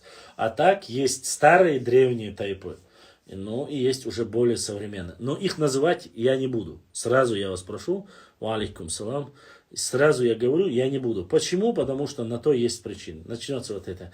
Хунт эйлес, тхастары, дуй, тхохунядин, дуй. Да, есть более древние тайпы, которые указываются. А так, конечно же, Башлам, ты игноришь мой вопрос. Черту, худартеши. Ну, что, вполне алязина. Черту. Больше вопроса я не вижу. Вполне алязин. Что сuna черту? Да, 1,5 миллиона, если каждый... ты про это говоришь, черту? 1,5 миллиона, если каждый месяц кинет 1 евро, то в месяц получается 1500 евро. Создать общенациональный фонд развития исторических объектов. О, ваша давала, да. И дарясю, болштык. Черту. Если ты про это, я, конечно, это понимаю, но черту, я бы с радостью, я за такое, но кто будет этим фондом управлять, потом обвинять. Нет, брат. Кцая анонсует сообщение, черту, другого сообщения до меня не дошло. Такой фонд, если бы стаб-фонд дать, это было бы хорошо, но... Я очень сомневаюсь, что такой борт будет. Сегодня тейп, но у нас есть предание, что мы произошли от Садой. Ибрахим, Цахаттар, Дим, Башламик. Турку, разница считает. Дац. Это один и тот же. Туркуай, Турквай оценах. У нас на чеченском языке турки не хункрвай оцарах. Турки, вот если вы имеете в виду с Турции, хункрвай оцарах.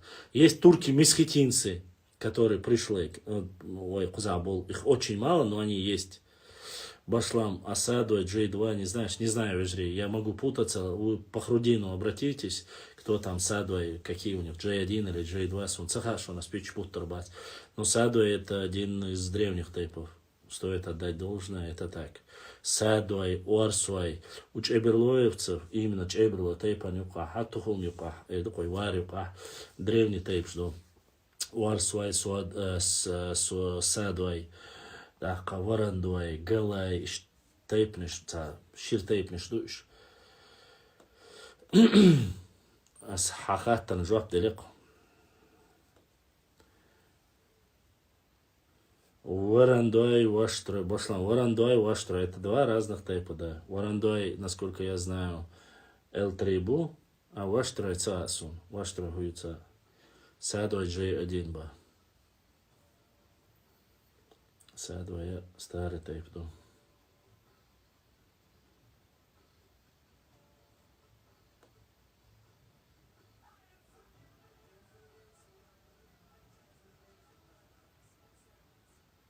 Лам акиду старый тайп. И кто-то не забывает и донатит. Ваха задонатил. Ваха Аллах дал саюэл, хаданат дал духуахуэль. Ваха Будисник Эзашка Соудо Лелхаузендер. Огромное спасибо братьям и сестрам. Хоть вас мало в эфире, но когда вы понемножку, как говорится, донатите, это очень приятно. Да, съедавши. Башлам разные гаплогруппы J2, J1. Нет, J1 от J1 произошло J2. Насколько я знаю, это вот вся разряд от J, J1, J2, это один. R1B, R, я не знаю, R1B, R1A, это эти вопросы по Хрудину, пожалуйста. Вот. Сайнцову цеха лучше спрашивайте у ДНК проект. Я не знаю. Элэр Эттусун. ДНК хорошая, как говорится, точная наука, но убежденно говорить по ДНК я очень сильно не хочу. Поскольку, еще раз я повторяю и подтверждаю, ДНК не показывает национальность. Еще раз хочу, чтобы вы понимали. Не показывает. И у нас закончился еще 1 час. Я эфир продлю. Зайдете, поскольку я за понедельник, вторник, среду 3 часа сделал. И вот сейчас следующий час будет за четверг. Сейчас я перезагружу. И валейкум ассалам, знавший. Я сейчас перезагружу, уже потом заходите, и мы продолжим свой эфир. Не теряйтесь, уважаемые мои.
Да.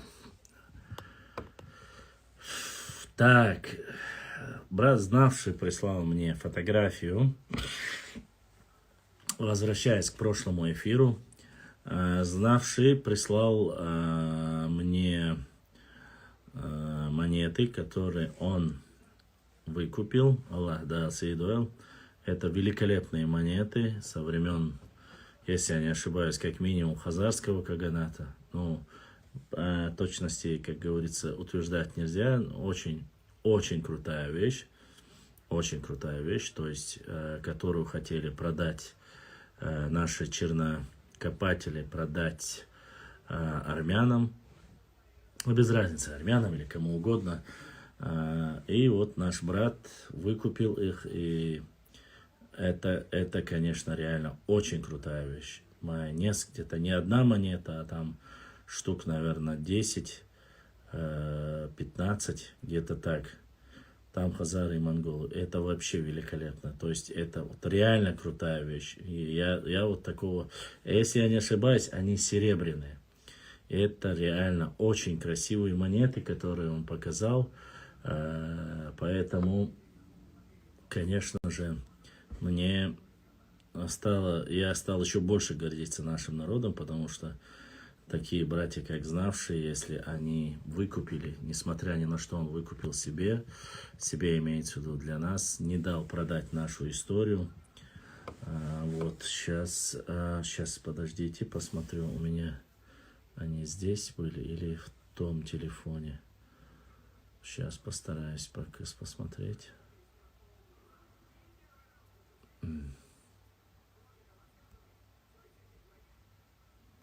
Кажется, сейчас, подождите. Сейчас я посмотрю.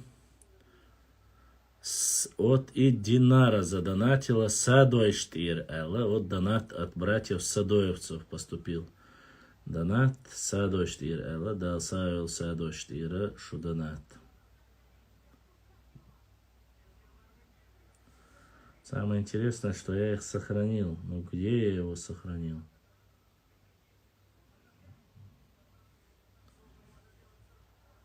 Сейчас мы посмотрим.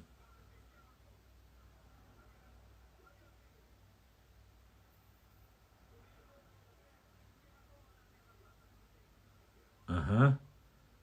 Сейчас я вам покажу, как наш брат сохранил наше сокровище, не дал его продать. Есть, знавшие, есть у меня. Сейчас я вам покажу им. Сейчас. Что сдалека сфотографировал. С близкого расстояния было бы еще круче. Чем ближе было бы видно. Сейчас я покажу вам, какое золото в историческом плане хотели продать наши чернокопатели, и наш брат выкупил их и сохранил наследие нашего народа, историческое наследие нашего народа. Вот сейчас хочу вам показать монеты со времен хазарского каганата. Вы посмотрите, какое великолепие. Это просто-напросто настолько круто. Это просто не передать. Посмотрите, всем видно? Аусиш? Сейчас я пока временно выключить комментарии. Посмотрите, какие красивые, четкие монеты. Если я не ошибаюсь, вот эта монета, одна из монет, она похожа древнеримского периода, потому что на чеканке обычно вот такие монеты чеканили то ли в Древнем Риме, то ли в Древней Греции. И на нем в профиль, кажется, то ли Цезарь, то ли Цицерон, я не знаю. Но очень похож. То есть это, я бы сказал, что... Включить комментарий. Эти монеты просто-напросто...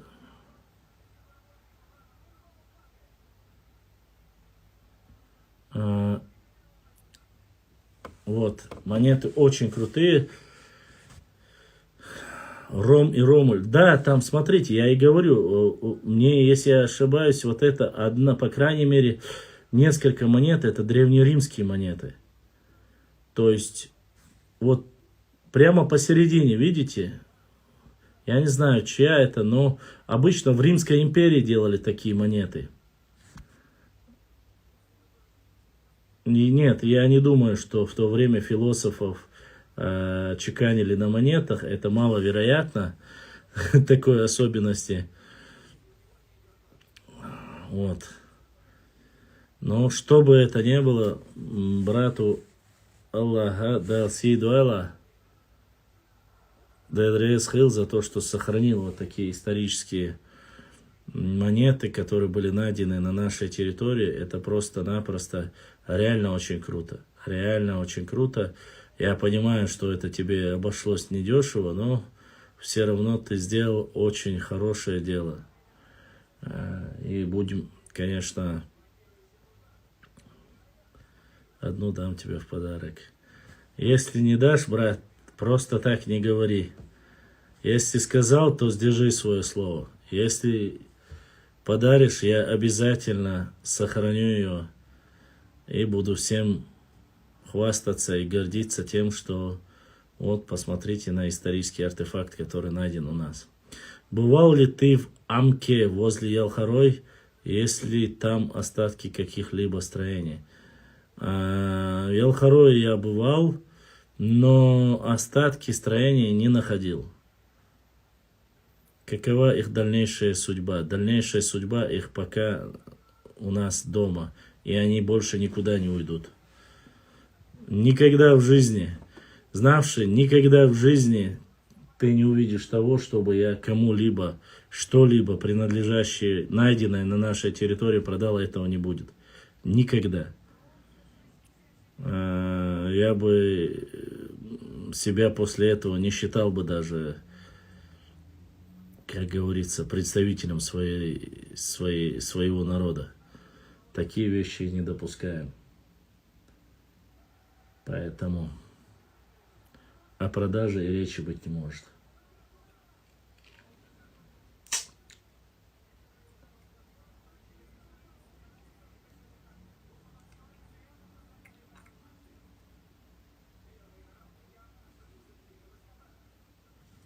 Башлам, выкинь тех, кто лайк не ставит. Не. Башлам, куда делся черту? Давно его не было. Ответь, пожалуйста. Черту хочу амау. Здесь черту. Черту здесь.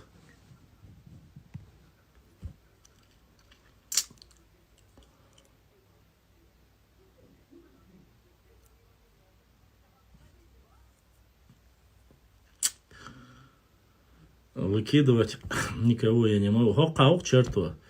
Никого не выкидываю. Кто не лайкает или кто не донатит, я этого не буду делать. Это, как говорится, брат мой, нохчу. Каждый по своему желанию. Если лайкает, хорошо. Если поддерживает, хорошо. Если просто слушает, и то хорошо. Мне главное, что несмотря на то, что 3 часа ночи активно наши любители нашей истории, нашего народа сидят в эфире, обсуждают не мою рыжую бороду, не мою супер свежую стрижку, а мы обсуждаем нашу историю. Так, вот, и это самое главное. Ну и, конечно же, время от времени. Вот сегодня, допустим, 2 братьев наших из Европы вот, тоже показали себя. Вот.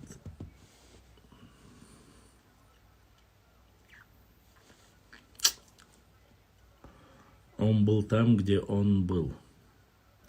Ютубовские волки тоже вот в эфире. Итого 100 человек. 100 человек активных братьев и сестер сидят в эфире, за что я им благодарен безмерно. Работаю, брат, бываю занят, да и башлам в эфире слово сказать не дает, а слушать я и так могу. Ай, чертов, когда я тебе не давал слово? Задавай. Я зачитал то, что ты сказал. Меча не даю слова. Запрос отправь, можешь говорить. Единственное, что если о нашей...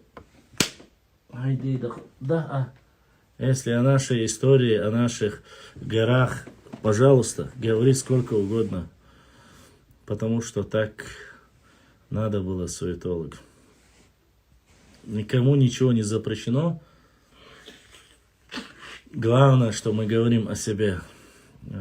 Черту савошу. Тем более черту тайп не просто так, а реально с демях чушай без черту был. Это мне хейр тайпа дации. Тем более с тайпа нойзри хельча. Черту тебя интересно слушаю, уйди в эфир, пожалуйста. Поэтому единственное, что мы прекрасно и вы знаете, и я вам говорил о нашей истории, о наших башнях или что-либо, все касающееся нашей истории, это можно. А дальше туда-сюда нам не нужно. Мак. Каждый занимается своей историей. О, PayPal появился. Тебе тоже PayPal.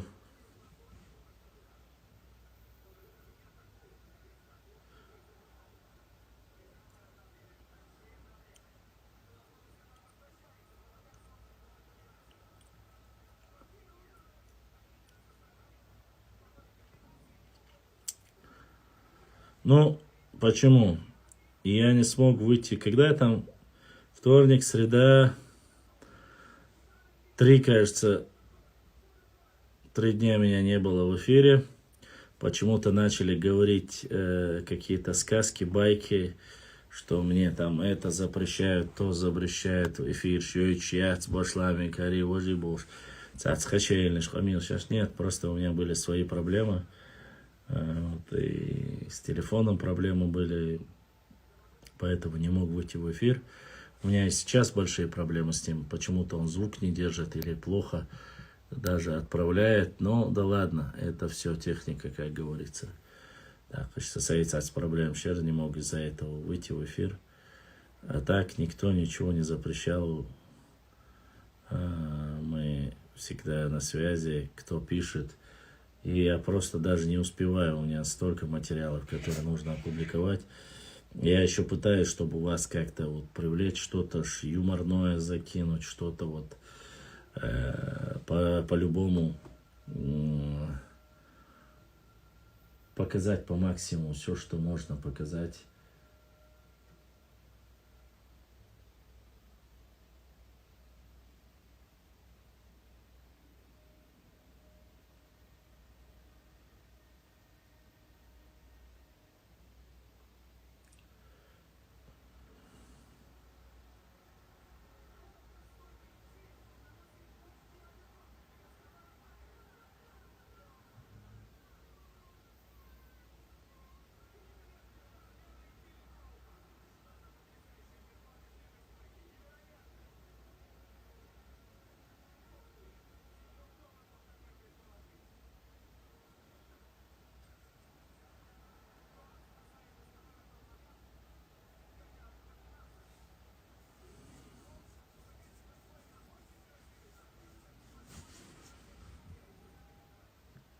Береги себя, чертуба.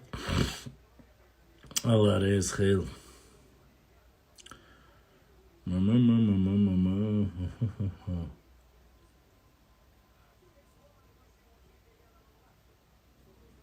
Альберт Галаев.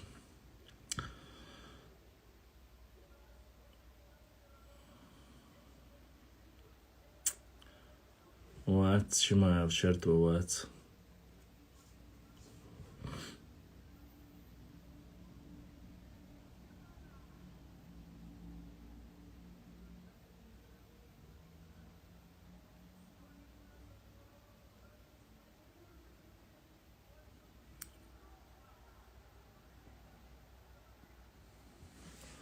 Не знаю, походу многие уже спать хотят. Да ищи ты, а что?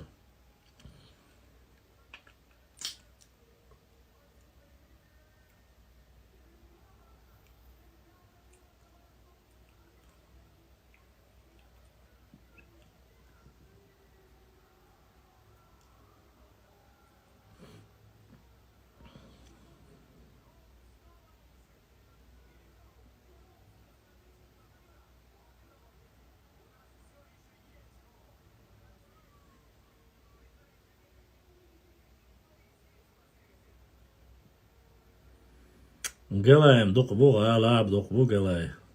Галай терки стябу. Не хотим мы вообще-то спать, бая, но смотрите. Да, сейдуэла, вообще. Это интересно, хумдийцы, бая.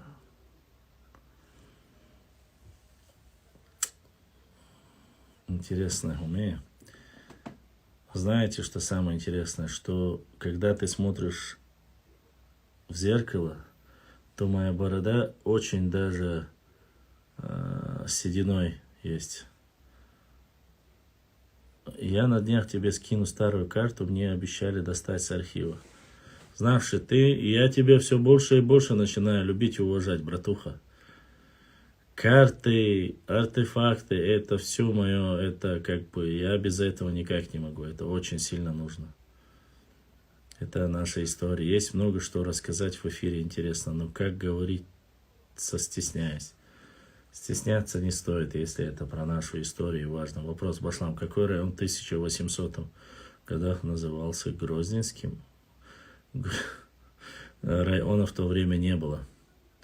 Чимаев Энгноеву. Не слышал, что он Энгноу. Бунхоу Олшхазасоли. Башлам, ты смотрел фильм, сериал Екатерина? Если да, то насколько там факты искажены? Ой, блин, вы знаете, насчет российской истории очень все сложно. Много чего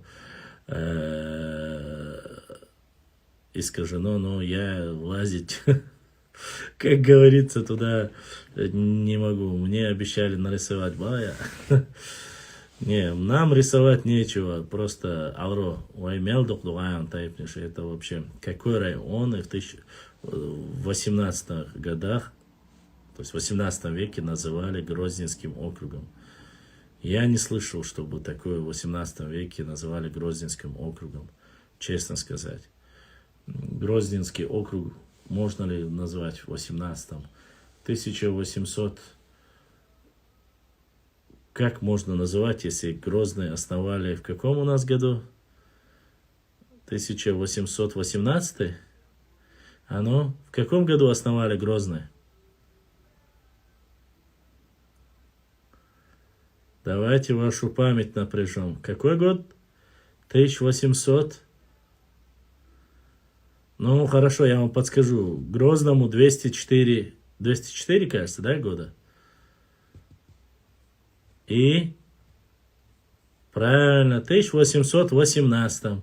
Вопрос, если крепость Грозную основали в 1818 году, каким образом в 1800 году называли Грозненская область или округ? То есть несуществующий город, крепость, а как может это быть? Вот вы сами ответьте мне на вопрос. Умар, почему ты не назвал просто эхир, гир, не добавляя лишнее окончание ан? Его же... Не поняла. Владикавказ чуть раньше. Правильно, Владикавказ, Назрань, Грозный. У меня перепись 1813 года, там написано Грозненский округ, а там даже перепись...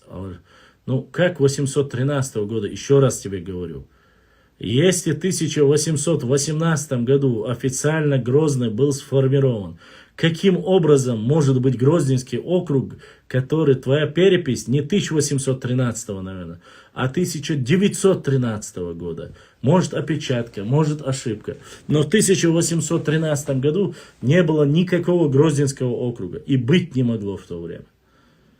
Его не было, не существовало в то время.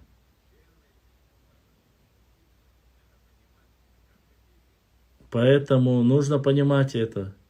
Это же логика. 1913, тогда да. Вот чтобы была перепись у тебя 1800 года, 1813 года невозможно. Еще раз я тебе говорю, в 1813 году не было переписи населения. Перепись населения первая в российской, когда вошла Чечня в состав 1897 года. Брат Хавош, историк, иногда чуть-чуть памятник у меня работает. У нас первые идут 1897 год. До до того, как завоевали и закончилась Кавказская война, которая фактически с пленением Шамиля закончилась, 1859 год, никакой переписи и быть не могло. Были какие-то примерные цифры. А это было 1839. Он пришел, через 20 лет попал в плен или сдался, но это каждый себе выбирает. Он ушел. 1860, там были восстания, еще Бойсангур Биноевский 2 года сопротивлялся, там Алибек Хаджи Зандакский тоже там год или полгода вел сопротивление, потом Узон Хаджи, сколько их там было еще? Последний, кажется, был 1877 год. 1807. Даже в то время не было проведено полное.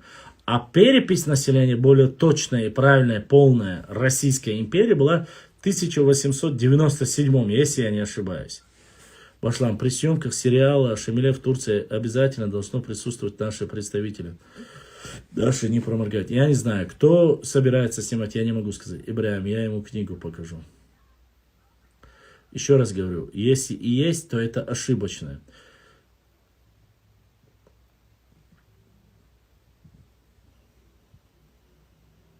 Опечатка.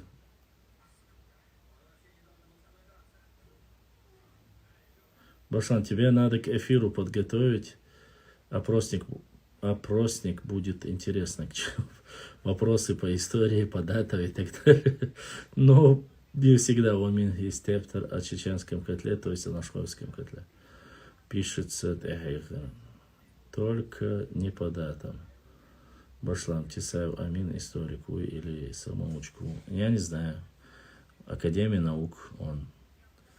Я не знаю, я не спрашивал у него, кто он. Амин сунойшу, ойшна уасту, дикканту амин. Но я не читал его материала, книги его у меня нету. Какие он подготовил там лекции, этого я не смотрю, ежели. Я чуть-чуть другого характера человек, понимаете? У меня, пока я не закончу старое, новое я не начинаю. Поэтому он, насколько я знаю, сотрудник Академии наук. Является ли он доктором или кандидатом исторических наук, я не знаю, честно. Он сахет нашим. Вот. Ну, времени у меня не бывает, потому что слишком много материала. У меня тех книг, которые я собрал, я их не могу до конца довести. Ряд, конечно, сложнейших некоторых моментов, которые не успеваю. А у него материалы в основе своей это полевой материал. Я еще не закончил исторический материал, как я могу закончить? Информацию, видимо, у него мощные выступления всегда. Хасана Бакаева я не успел даже всего посмотреть. А Хасан Бакаев это золото, которое я должен полностью прослушать и просмотреть. Так, у него лекции очень интересные. Странно, что ты не смотришь. Я не смотрел. Я Хасана Бакаева до конца не посмотрел. Где-то, может быть, 5 или 6 часов его просмотрел я на Нохчи Ворлд. Я не успеваю просто. Башлам, а Нахчеван имеет к нам какое-то либо... Да, имеет прямое имеет отношение. Это считается первым городом, который заложили Нахчи. Это однозначно. Этом я полностью согласен с Хасаном Бакаевым. Там не один Нахчеван, а там много этих Нахчеванов было. 5, кажется. Он. Последний раз 6, кажется, сказал Хасан. Еще нашел он. Вот. И Амин грамотный с большим националом. Вот. Поэтому, если вы спрашиваете того, что я не сделал, я бы с удовольствием бы вам ответил. Но я не успеваю просто-напросто. Скинули короткие хронометражи, я прослушал, а так, как говорится, еще не прослушал.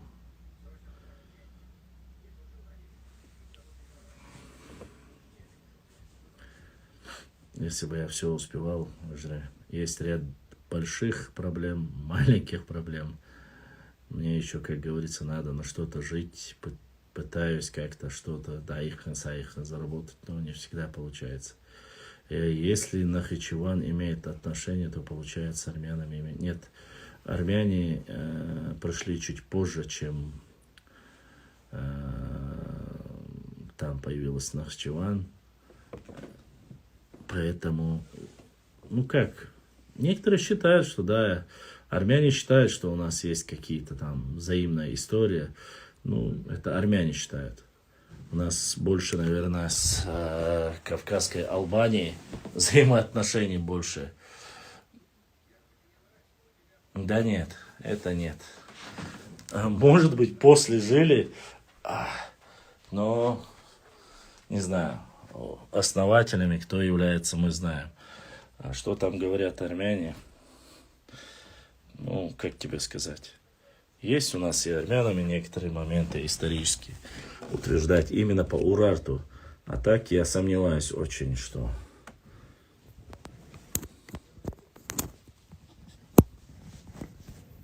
Что не с армянами?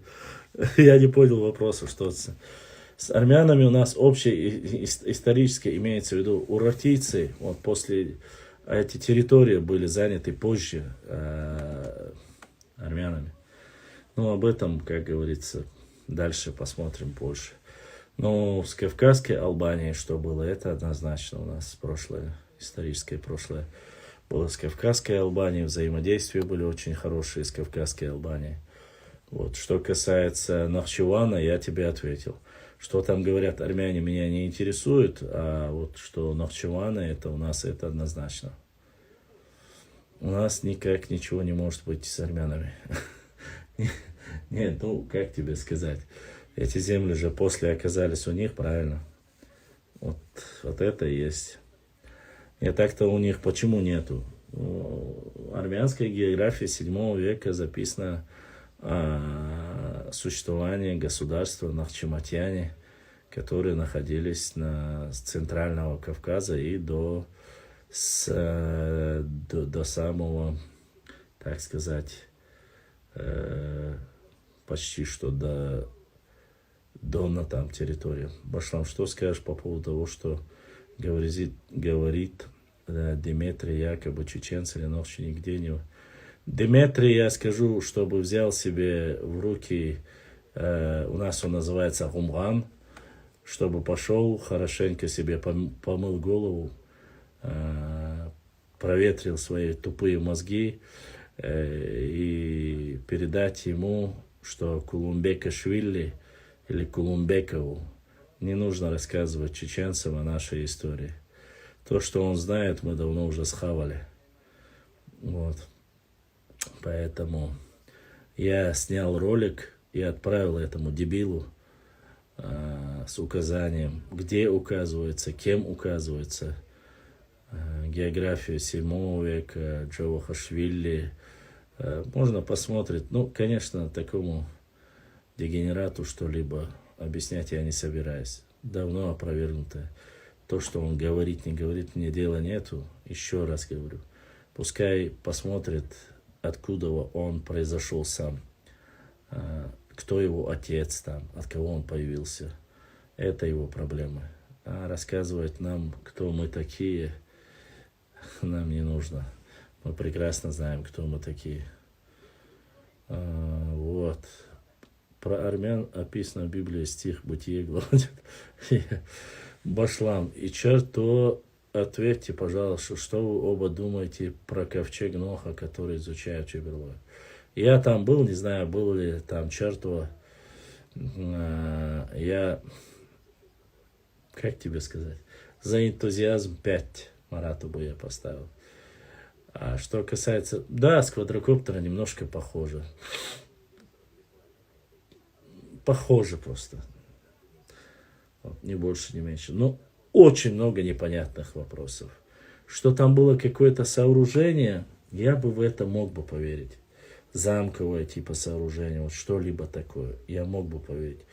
Что это ковчег, очень сложно.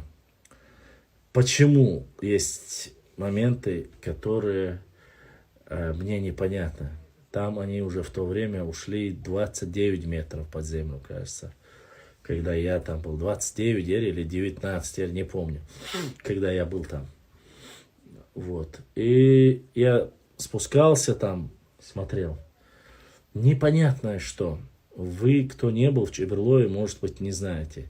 Чеберлое вообще это местность, там альпийские луга, там ну, буквально вот, сантиметров 10-15, когда спускаешься, все там, везде камни.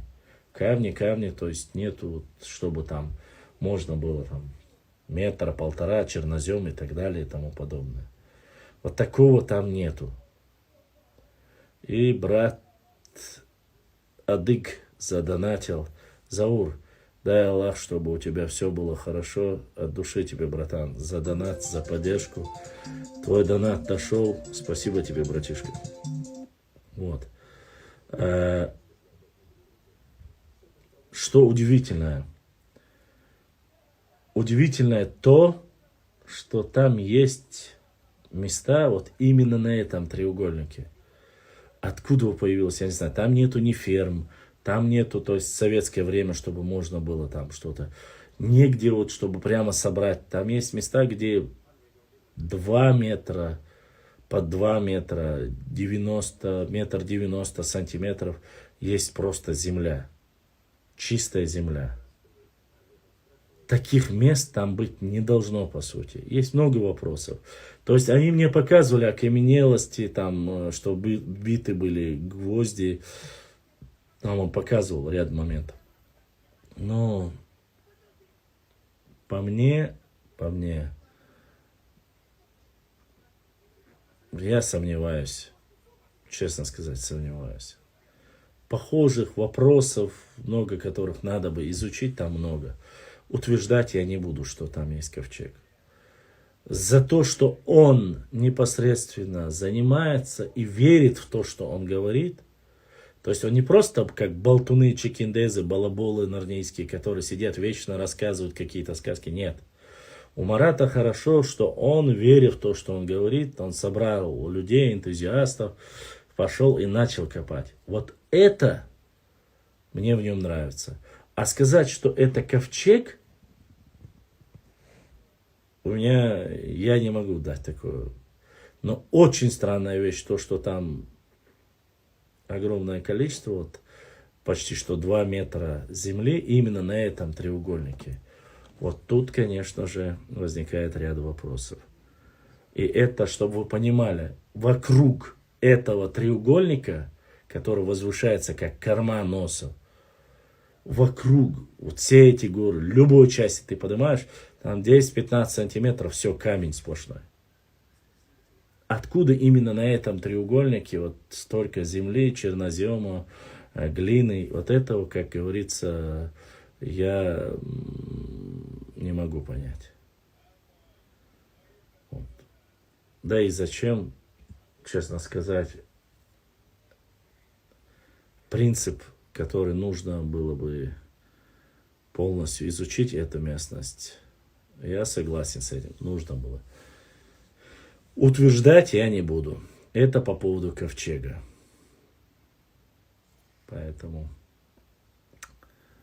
раньше была версия, что на Эльбрусе. Я не знаю, Алро, на Эльбрусе не знаю, но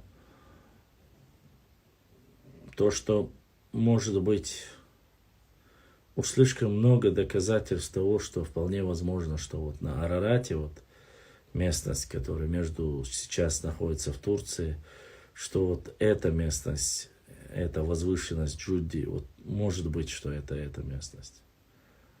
Вполне может быть. Вот. Почему-то, вот, конечно, было бы, конечно, хорошо, если бы это было на нашей территории. Я очень сомневаюсь, конечно. Но сомнения, догадки, ни больше, ни меньше. Тесак. Мой обварз.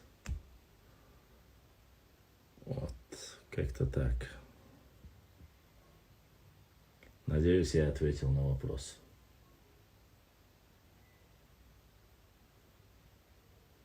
Сегодняшняя версия Бакаева — это Восточная Турция, Гути-Даг. Скорее всего, на Арарате, потому что раньше там Урарт было, то есть... На Арарате, валикум ассалам, на Арарате и Иван, вот это, Нахчиван, первая местность, когда спустились и образовали селение у озера. Вот это мне, конечно, больше симпатизирует, и почему-то возможно, что там. И оттуда уже, что произошло расселение, и пошли уже потомки дальше, осели в Грузии, кто-то в Грузии, потом потомки Кавказа, Таргамаса, Мравели. Вот это более такая, как вам сказать, имеет под собой хоть много косвенных, но оно имеет под собой почву, короче. Башлам салам дендар аз куз. Горец Сагабшинский. Ва алейкум ассалам ва рахматуллахи ва баракату. Адалар и сунгар. Разные вещи. Хаучар язын я не заметил. Поэтому везмавие. Салам луа гемогильня ажваплурдон. Ищите историю в Грузии, в секретных архивах России. Я не знаю, как достали эти секретные архивы, эти грузинские, армянские. Зачем они им? Вот то, что они знают о нас, могли они нам просто отдать. Мы были бы все рады. И благодарили бы и грузин, и армян, и всех, кто в этих архивах работает. Вот. Это было бы круче. Мы бы были благодарны. Дихердари. Вот.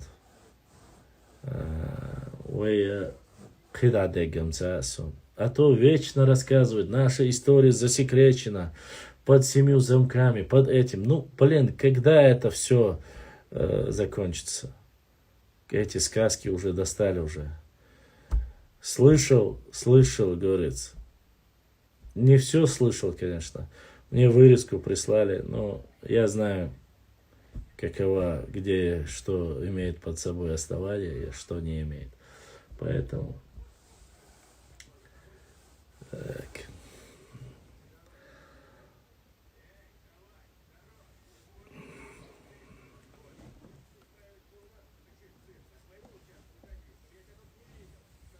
Да, конечно.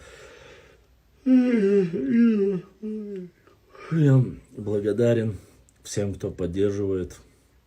Софика, отдай нам чеченский архив. Если бы зависело бы от Софико, если бы в архиве была Софико, или президентом Грузии была Софико, то никаких проблем нету. Я уверенно могу сказать, что она бы предоставила нам все, показала, рассказала, опубликовала. Софика очень хорошо относится к Нохчи народу. И за что мы ей очень благодарны. Всем братьям, соседям хорошим, грузинам, ко всем хорошо относимся. Вы слышали, что наши старшие говорили раньше, если мы историю узнали бы свою, мы после руководителя... Да вот... Я не слышал такого. Башлам, есть сомнение, что Тамара, царица, похоронена в горах Чечни?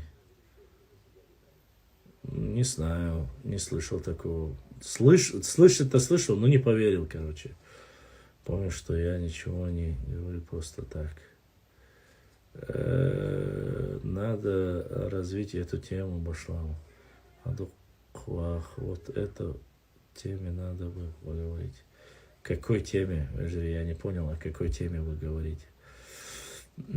Что ты говорил, Сагабшинский? Я не знаю, не помню, о чем ты говоришь сейчас. Именно, но я прекрасно знаю, как... Ладно, оставим. Дикник хаду, иншаллах. Если у этой Софики нет другой анкеты, с которой она также не относится хорошо к нашему понятию. Я к соседям не знаю, но за отношение к нашему народу знаю прекрасно. Ассаламу алейкум, Башлам. Может, ты знаком с Саидом Мусхаджиевым? Он чеченец, доктор исторических наук. И какая разница между доктором и кандидатом? Кандидат наук, это ниже рангом, так сказать. Какая разница между полковником и генералом? Есть разница. Военными чинами, если сказать. Вот такая разница между... Я примерно говорю, сразу прошу нарнийцев не плакать и говорить. между вот кандидатом исторических наук, доктором доктор исторических наук, это вот все, это вот потолок, как сказать. Нет, профессор, кажется. Профессор, доктор, кандидат,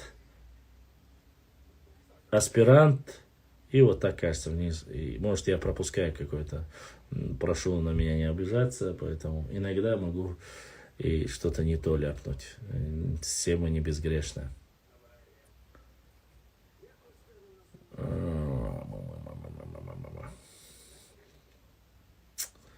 Ну, бойцы, 39-40 человек держится.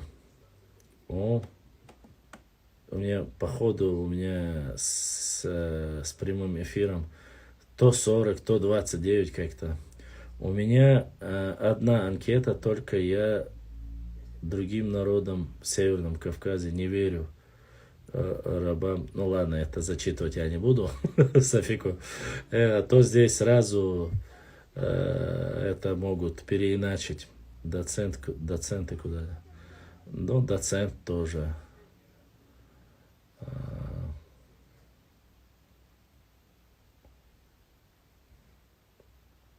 Захат, брат Черкес.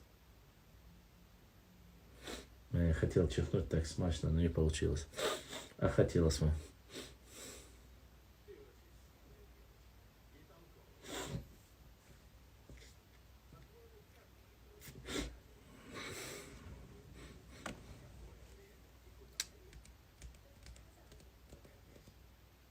ايوه فيك ماس يات بيرتي ايوه اتن جورجيو صورت да этин хауса хаусен дистахла и настоящий гюржию. Башлам, на лампу смотри. На лампу смотри. Какую лампу? На свет. И что там на свет? Если чихнуть хочешь. Вот. Алочки, чё, и что там? Аллочка, милютишь. Башлам, завтра можно продолжить? Можно? Что можно? Что ты меня спрашивать? Продолжай завтра. Эфир завтра я, конечно, постараюсь сделать.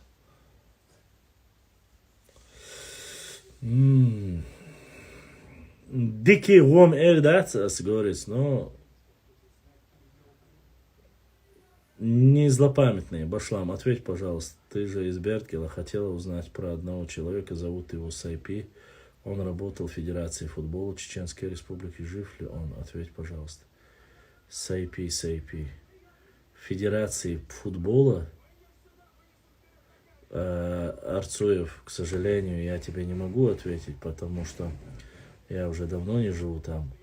Но Сайпи был в Федерации футбола, я не знаю, честно сказать, вроде нет. Сунхуш инсвацу. Арбиус Югошланда. Все, кинулин давиш, виш дардер алеоил. Вот Сайпи, не слышал я Сайпи. По футболу не слышал, по крайней мере. Что Гурджи? Софика, он говорит, хорошие люди, грузины. Гурджи, хорошие люди. Но у нас, Софика, не Гурджи пишут, а Гюрджи. То есть без «д». Гюрджи. Ты не представляешь, Софика, как много мест есть в Чечне, которые называются Гюрджимуак. То есть местности называют Гюрджимуак. Это, то есть ты, по идее, если ты будешь слушать некоторых нордийцев, в принципе, они же тоже говорят, от названия местности дают. Это там раньше было наше грузинское. Вот, говорят они. Вот точно так же ты можешь сказать много мест в разных местах написано, рассказывается как Гюрджимуак, то есть урочище или местность грузин. Ну, обычно торговые взаимоотношения, Софика, очень хорошие были между между Нохчи и грузинами всегда были великолепные, хорошие взаимоотношения, торговые взаимоотношения с грузинами очень хорошие были. Именно вот торговые взаимоотношения были великолепные. Вот. Единственное, что бы я хотел узнать, у моего отца был друг грузин, очень хороший, Тамаз его звали. Тамаз, фамилия Алавидзе, кажется, Тамаз Григорьевич Алавидзе у него была фамилия. Не знаю, насколько живой он или нет. Если бы он был живой, конечно, хотелось бы узнать, как он, как его семья. Отец его очень сильно любил, уважал, как друга. Они были два друга, работали вместе. Вот. За пределами. Вот. А так Грузия большая. Софику, да, его звали Тамаз Григорьевич Алавидзе. Вот.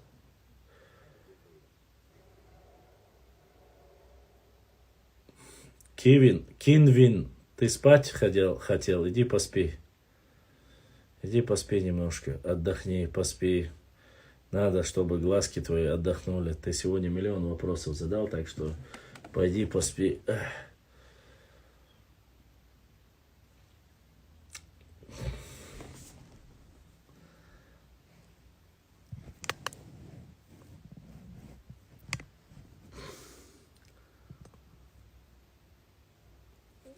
Он лет 30 работал в Федерации. Значит, нет. Значит, он не живой, освободил, что это. Ой.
После самого умного бокса. Мой отец, бывший футболист, играл в Динамо Тбилиси. Команде играл еще много раз в Грозном стадионе. Рассказывал мне. Ушел башлам. Самый умный башлам черт. Со умный вац. Я только чуть-чуть. Никогда не говорил, что я умный. Но то, что я знаю, чуть-чуть хотел помочь. Да, это Германия, так сказать, поддержала. Они очень широкие такие для бодибилдеров. Штаны и футболку дядька с Германии привез. Здесь написано, короче, это Октоберфест. А штанцы, так сказать, бодибилдинг написано для тяжелой атлетики. Под лицу все к лицу. У них дома еще магазин. Ты знаешь, сколько в Бердекеле магазинов? Кроссовки тоже есть красные. Вот чего нету, у меня был такая красная кепка была с волком таким хорошим. Мне его подарили друзья из Тамбова. Там было написано «Тамбовский волк», блин. Как, я не знаю, я Тамбов убрал и с волком. У меня была красная кепка, но, к сожалению, эту кепку кто-то у меня своровал. Потом у меня была американская кепка так с орлом. Ее тоже своровал. Но, к сожалению, мокасин красных нету. Никогда не носил красные мокасины. Кроссовки я ношу, потому что они фирмы Adidas. Я очень люблю кроссовки Adidas. У меня есть Puma, конечно, тоже. Puma и Adidas я ношу. То есть я вот все вот немецкое, как говорится. Мне очень трудно найти что-то подходящее, потому что у меня нестандартные размеры, 45-46 размер нога. То есть кроссовки найти вот, еле-еле. 45 мне подходит. Я насильно 45 размер одеваю и чуть-чуть похожу. Да, больно сначала, но они расширяются. Вот, поэтому к Adidas кроссовки и Adidas форму как-то больше уважения. В принципе. Красные вещи картин. Хаздугуш. Картины, да. Картины у нас как галерея, как мне сказал один. Рибок, не знаю. Да, 45-й. 45-й, 46-й я нашел обувь. 45-й еще могу сильно если. А так, размер мой 46-й.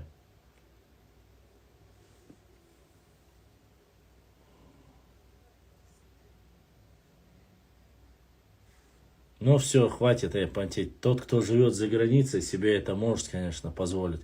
Как там говорилось, Европа нам поможет. Да, Рейс? Извини, Башлам, за такие вопросы, не по теме.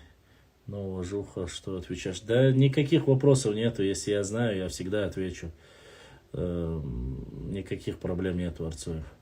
Во всех союзных республиках фамилии переделали с окончанием ов, ова, ев, ева. А у армян и грузин не тронешь оба это. Вот тебе силбалдахоне. Но не знаю. Они были титульными нациями в основном. Может быть поэтому, честно сказать. Может сами грузины просто не дали и все. Башлам. Нам надо свой народ информационно подготовить, чтобы в случае, что они подавались на провокации, ведь все наши соседи желают нам войны. Опять даже Собчак хочет, чтобы чеченцы воевали опять. Собчаки, мопчаки, этим людям, конечно же, нельзя ни в коем случае доверять. Никакой войны нельзя допускать. И о войне говорить даже нельзя. Нужно этих людей сразу, их провокации, все это, как говорится, сажать на свое место. Что они сделали, как они сделали, можно это разрулить 5 секунд. Ва алейкум ассалам. Так вот, Башлам, что думаешь насчет того, чтобы нас окончание на ГР сделать? Не знаю, это маловероятно пока. Пока нам бы решить вопросы с названием сел. Сперва нужно убрать все коммунистические мегаг на днях давамик бор. Да, хитам бар башлам. Да, хитам бар. Дерес хил башлам. Хо сатина бор дуй из худин сатина тишсо. So эфира укшуцане та проблемы оч худа дизвай. So сату юшса халдат асаят аннахлас вон диснадат. Если с той стороны ложь, провокация, все остальное прекратилось, то и мне не о чем говорить. Она прекратилась, и я прекратил, и все. Хавмадац. Я и так не говорил про народ ничего, но, к сожалению, люди, видать, жаловаться, дящие, асбо, отца, дящу, бог, шкрбо, так, кто прекратил, не прекратил, умадацига. Асцац, ацанна, оман, аломдац, пüч, волчай, пüч, мабит, эллаз. И все, прекратить. Я думаю, что это была политика для ассимиляции маленьких народов путем... Ну, почему? Я не знаю. Честно сказать, не уверен, что политика маленьких народов. Ну, в Казахстане то же самое. Казахстан разве можно назвать маленьким народом? Хотя вот эти союзные республики, у них было намного больше полномочий.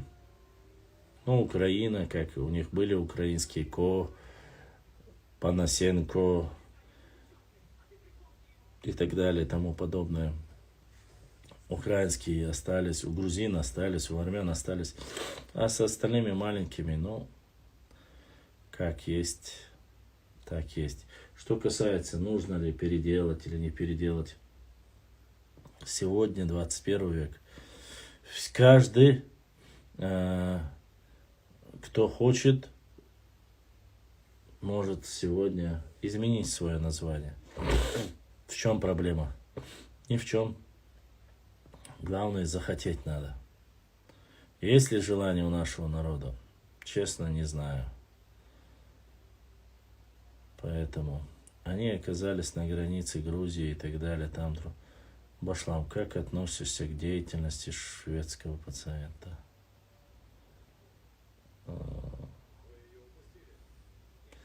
Я отношусь хорошо только к тем людям, кто пытается объединить мой народ. Не делить правый, левый, политическую. Нету такого понятия. Я за единство моего народа. Европа, Азия, Китай, где бы ни был, мой народ единый, наш народ. Вот. Я надеюсь, я ответил на вопрос. Любой человек, который делит мой народ на правых, левых, ультраправых, ультралевых и так далее, для меня этот человек ничего хорошего не несет. Всю жизнь, на всей протяжении истории моего народа, пока мы были, нас стравливали, между собой стравливали, оскорбляли, унижали и пользовались. Зная, что так победить невозможно, нас пытались стравливать. И тот, кто ведет сегодня политику стравливания, для меня он ничем не лучше, чем те завоеватели, которые когда-то завоевали Кавказ и так далее и тому подобное. И это мое понимание жизни. Поэтому каждый ищет то, что он... Каждый ищет то, что, с чем ему вставать перед Всевышним Аллахом. Это мое мнение. Вот поэтому я считаю, все, кто пытается наш народ стравить, оскорбить друг друга, натравить, это для меня, этот человек, для меня это инородный человек. Он не делает ничего полезного для моего народа. Вот это мое личное мнение. Уважаемые мои друзья, на этом я заканчиваю 4-й час моего эфира. Огромная благодарность всем вам, кто сегодня хоть немножко смог помочь, задонатил нашему каналу по этому номеру. Моим братьям с Ютуба, братьям с Европы, которые через PayPal сегодня 2 человека задонатили. И всем остальным, всем, кто лайкал, всем, кто писал вопросы. Огромное спасибо. Времени, к сожалению, очень мало. Если я каким-то образом кого-либо обидел, я прошу ради Всевышнего Аллаха простить меня. Никого, ни народы, общество, тайпы, никого я обижать не пытался. Я всего лишь пытался констатировать факты, чтобы наш народ уберечь от всего зла. Завтра постараюсь выйти в эфир, если получится. Обязательно будут вопросы, пишите в директ, отвечу. Все не забывайте подписаться, оставляйте под постами 1-2 комментария, лайкайте. Всем огромная благодарность. Ассаламу алейкум ва рахматуллахи ва баракату. С вами был ваш брат Башлам. Дай Аллах, чтобы мы всегда были одним единым народом.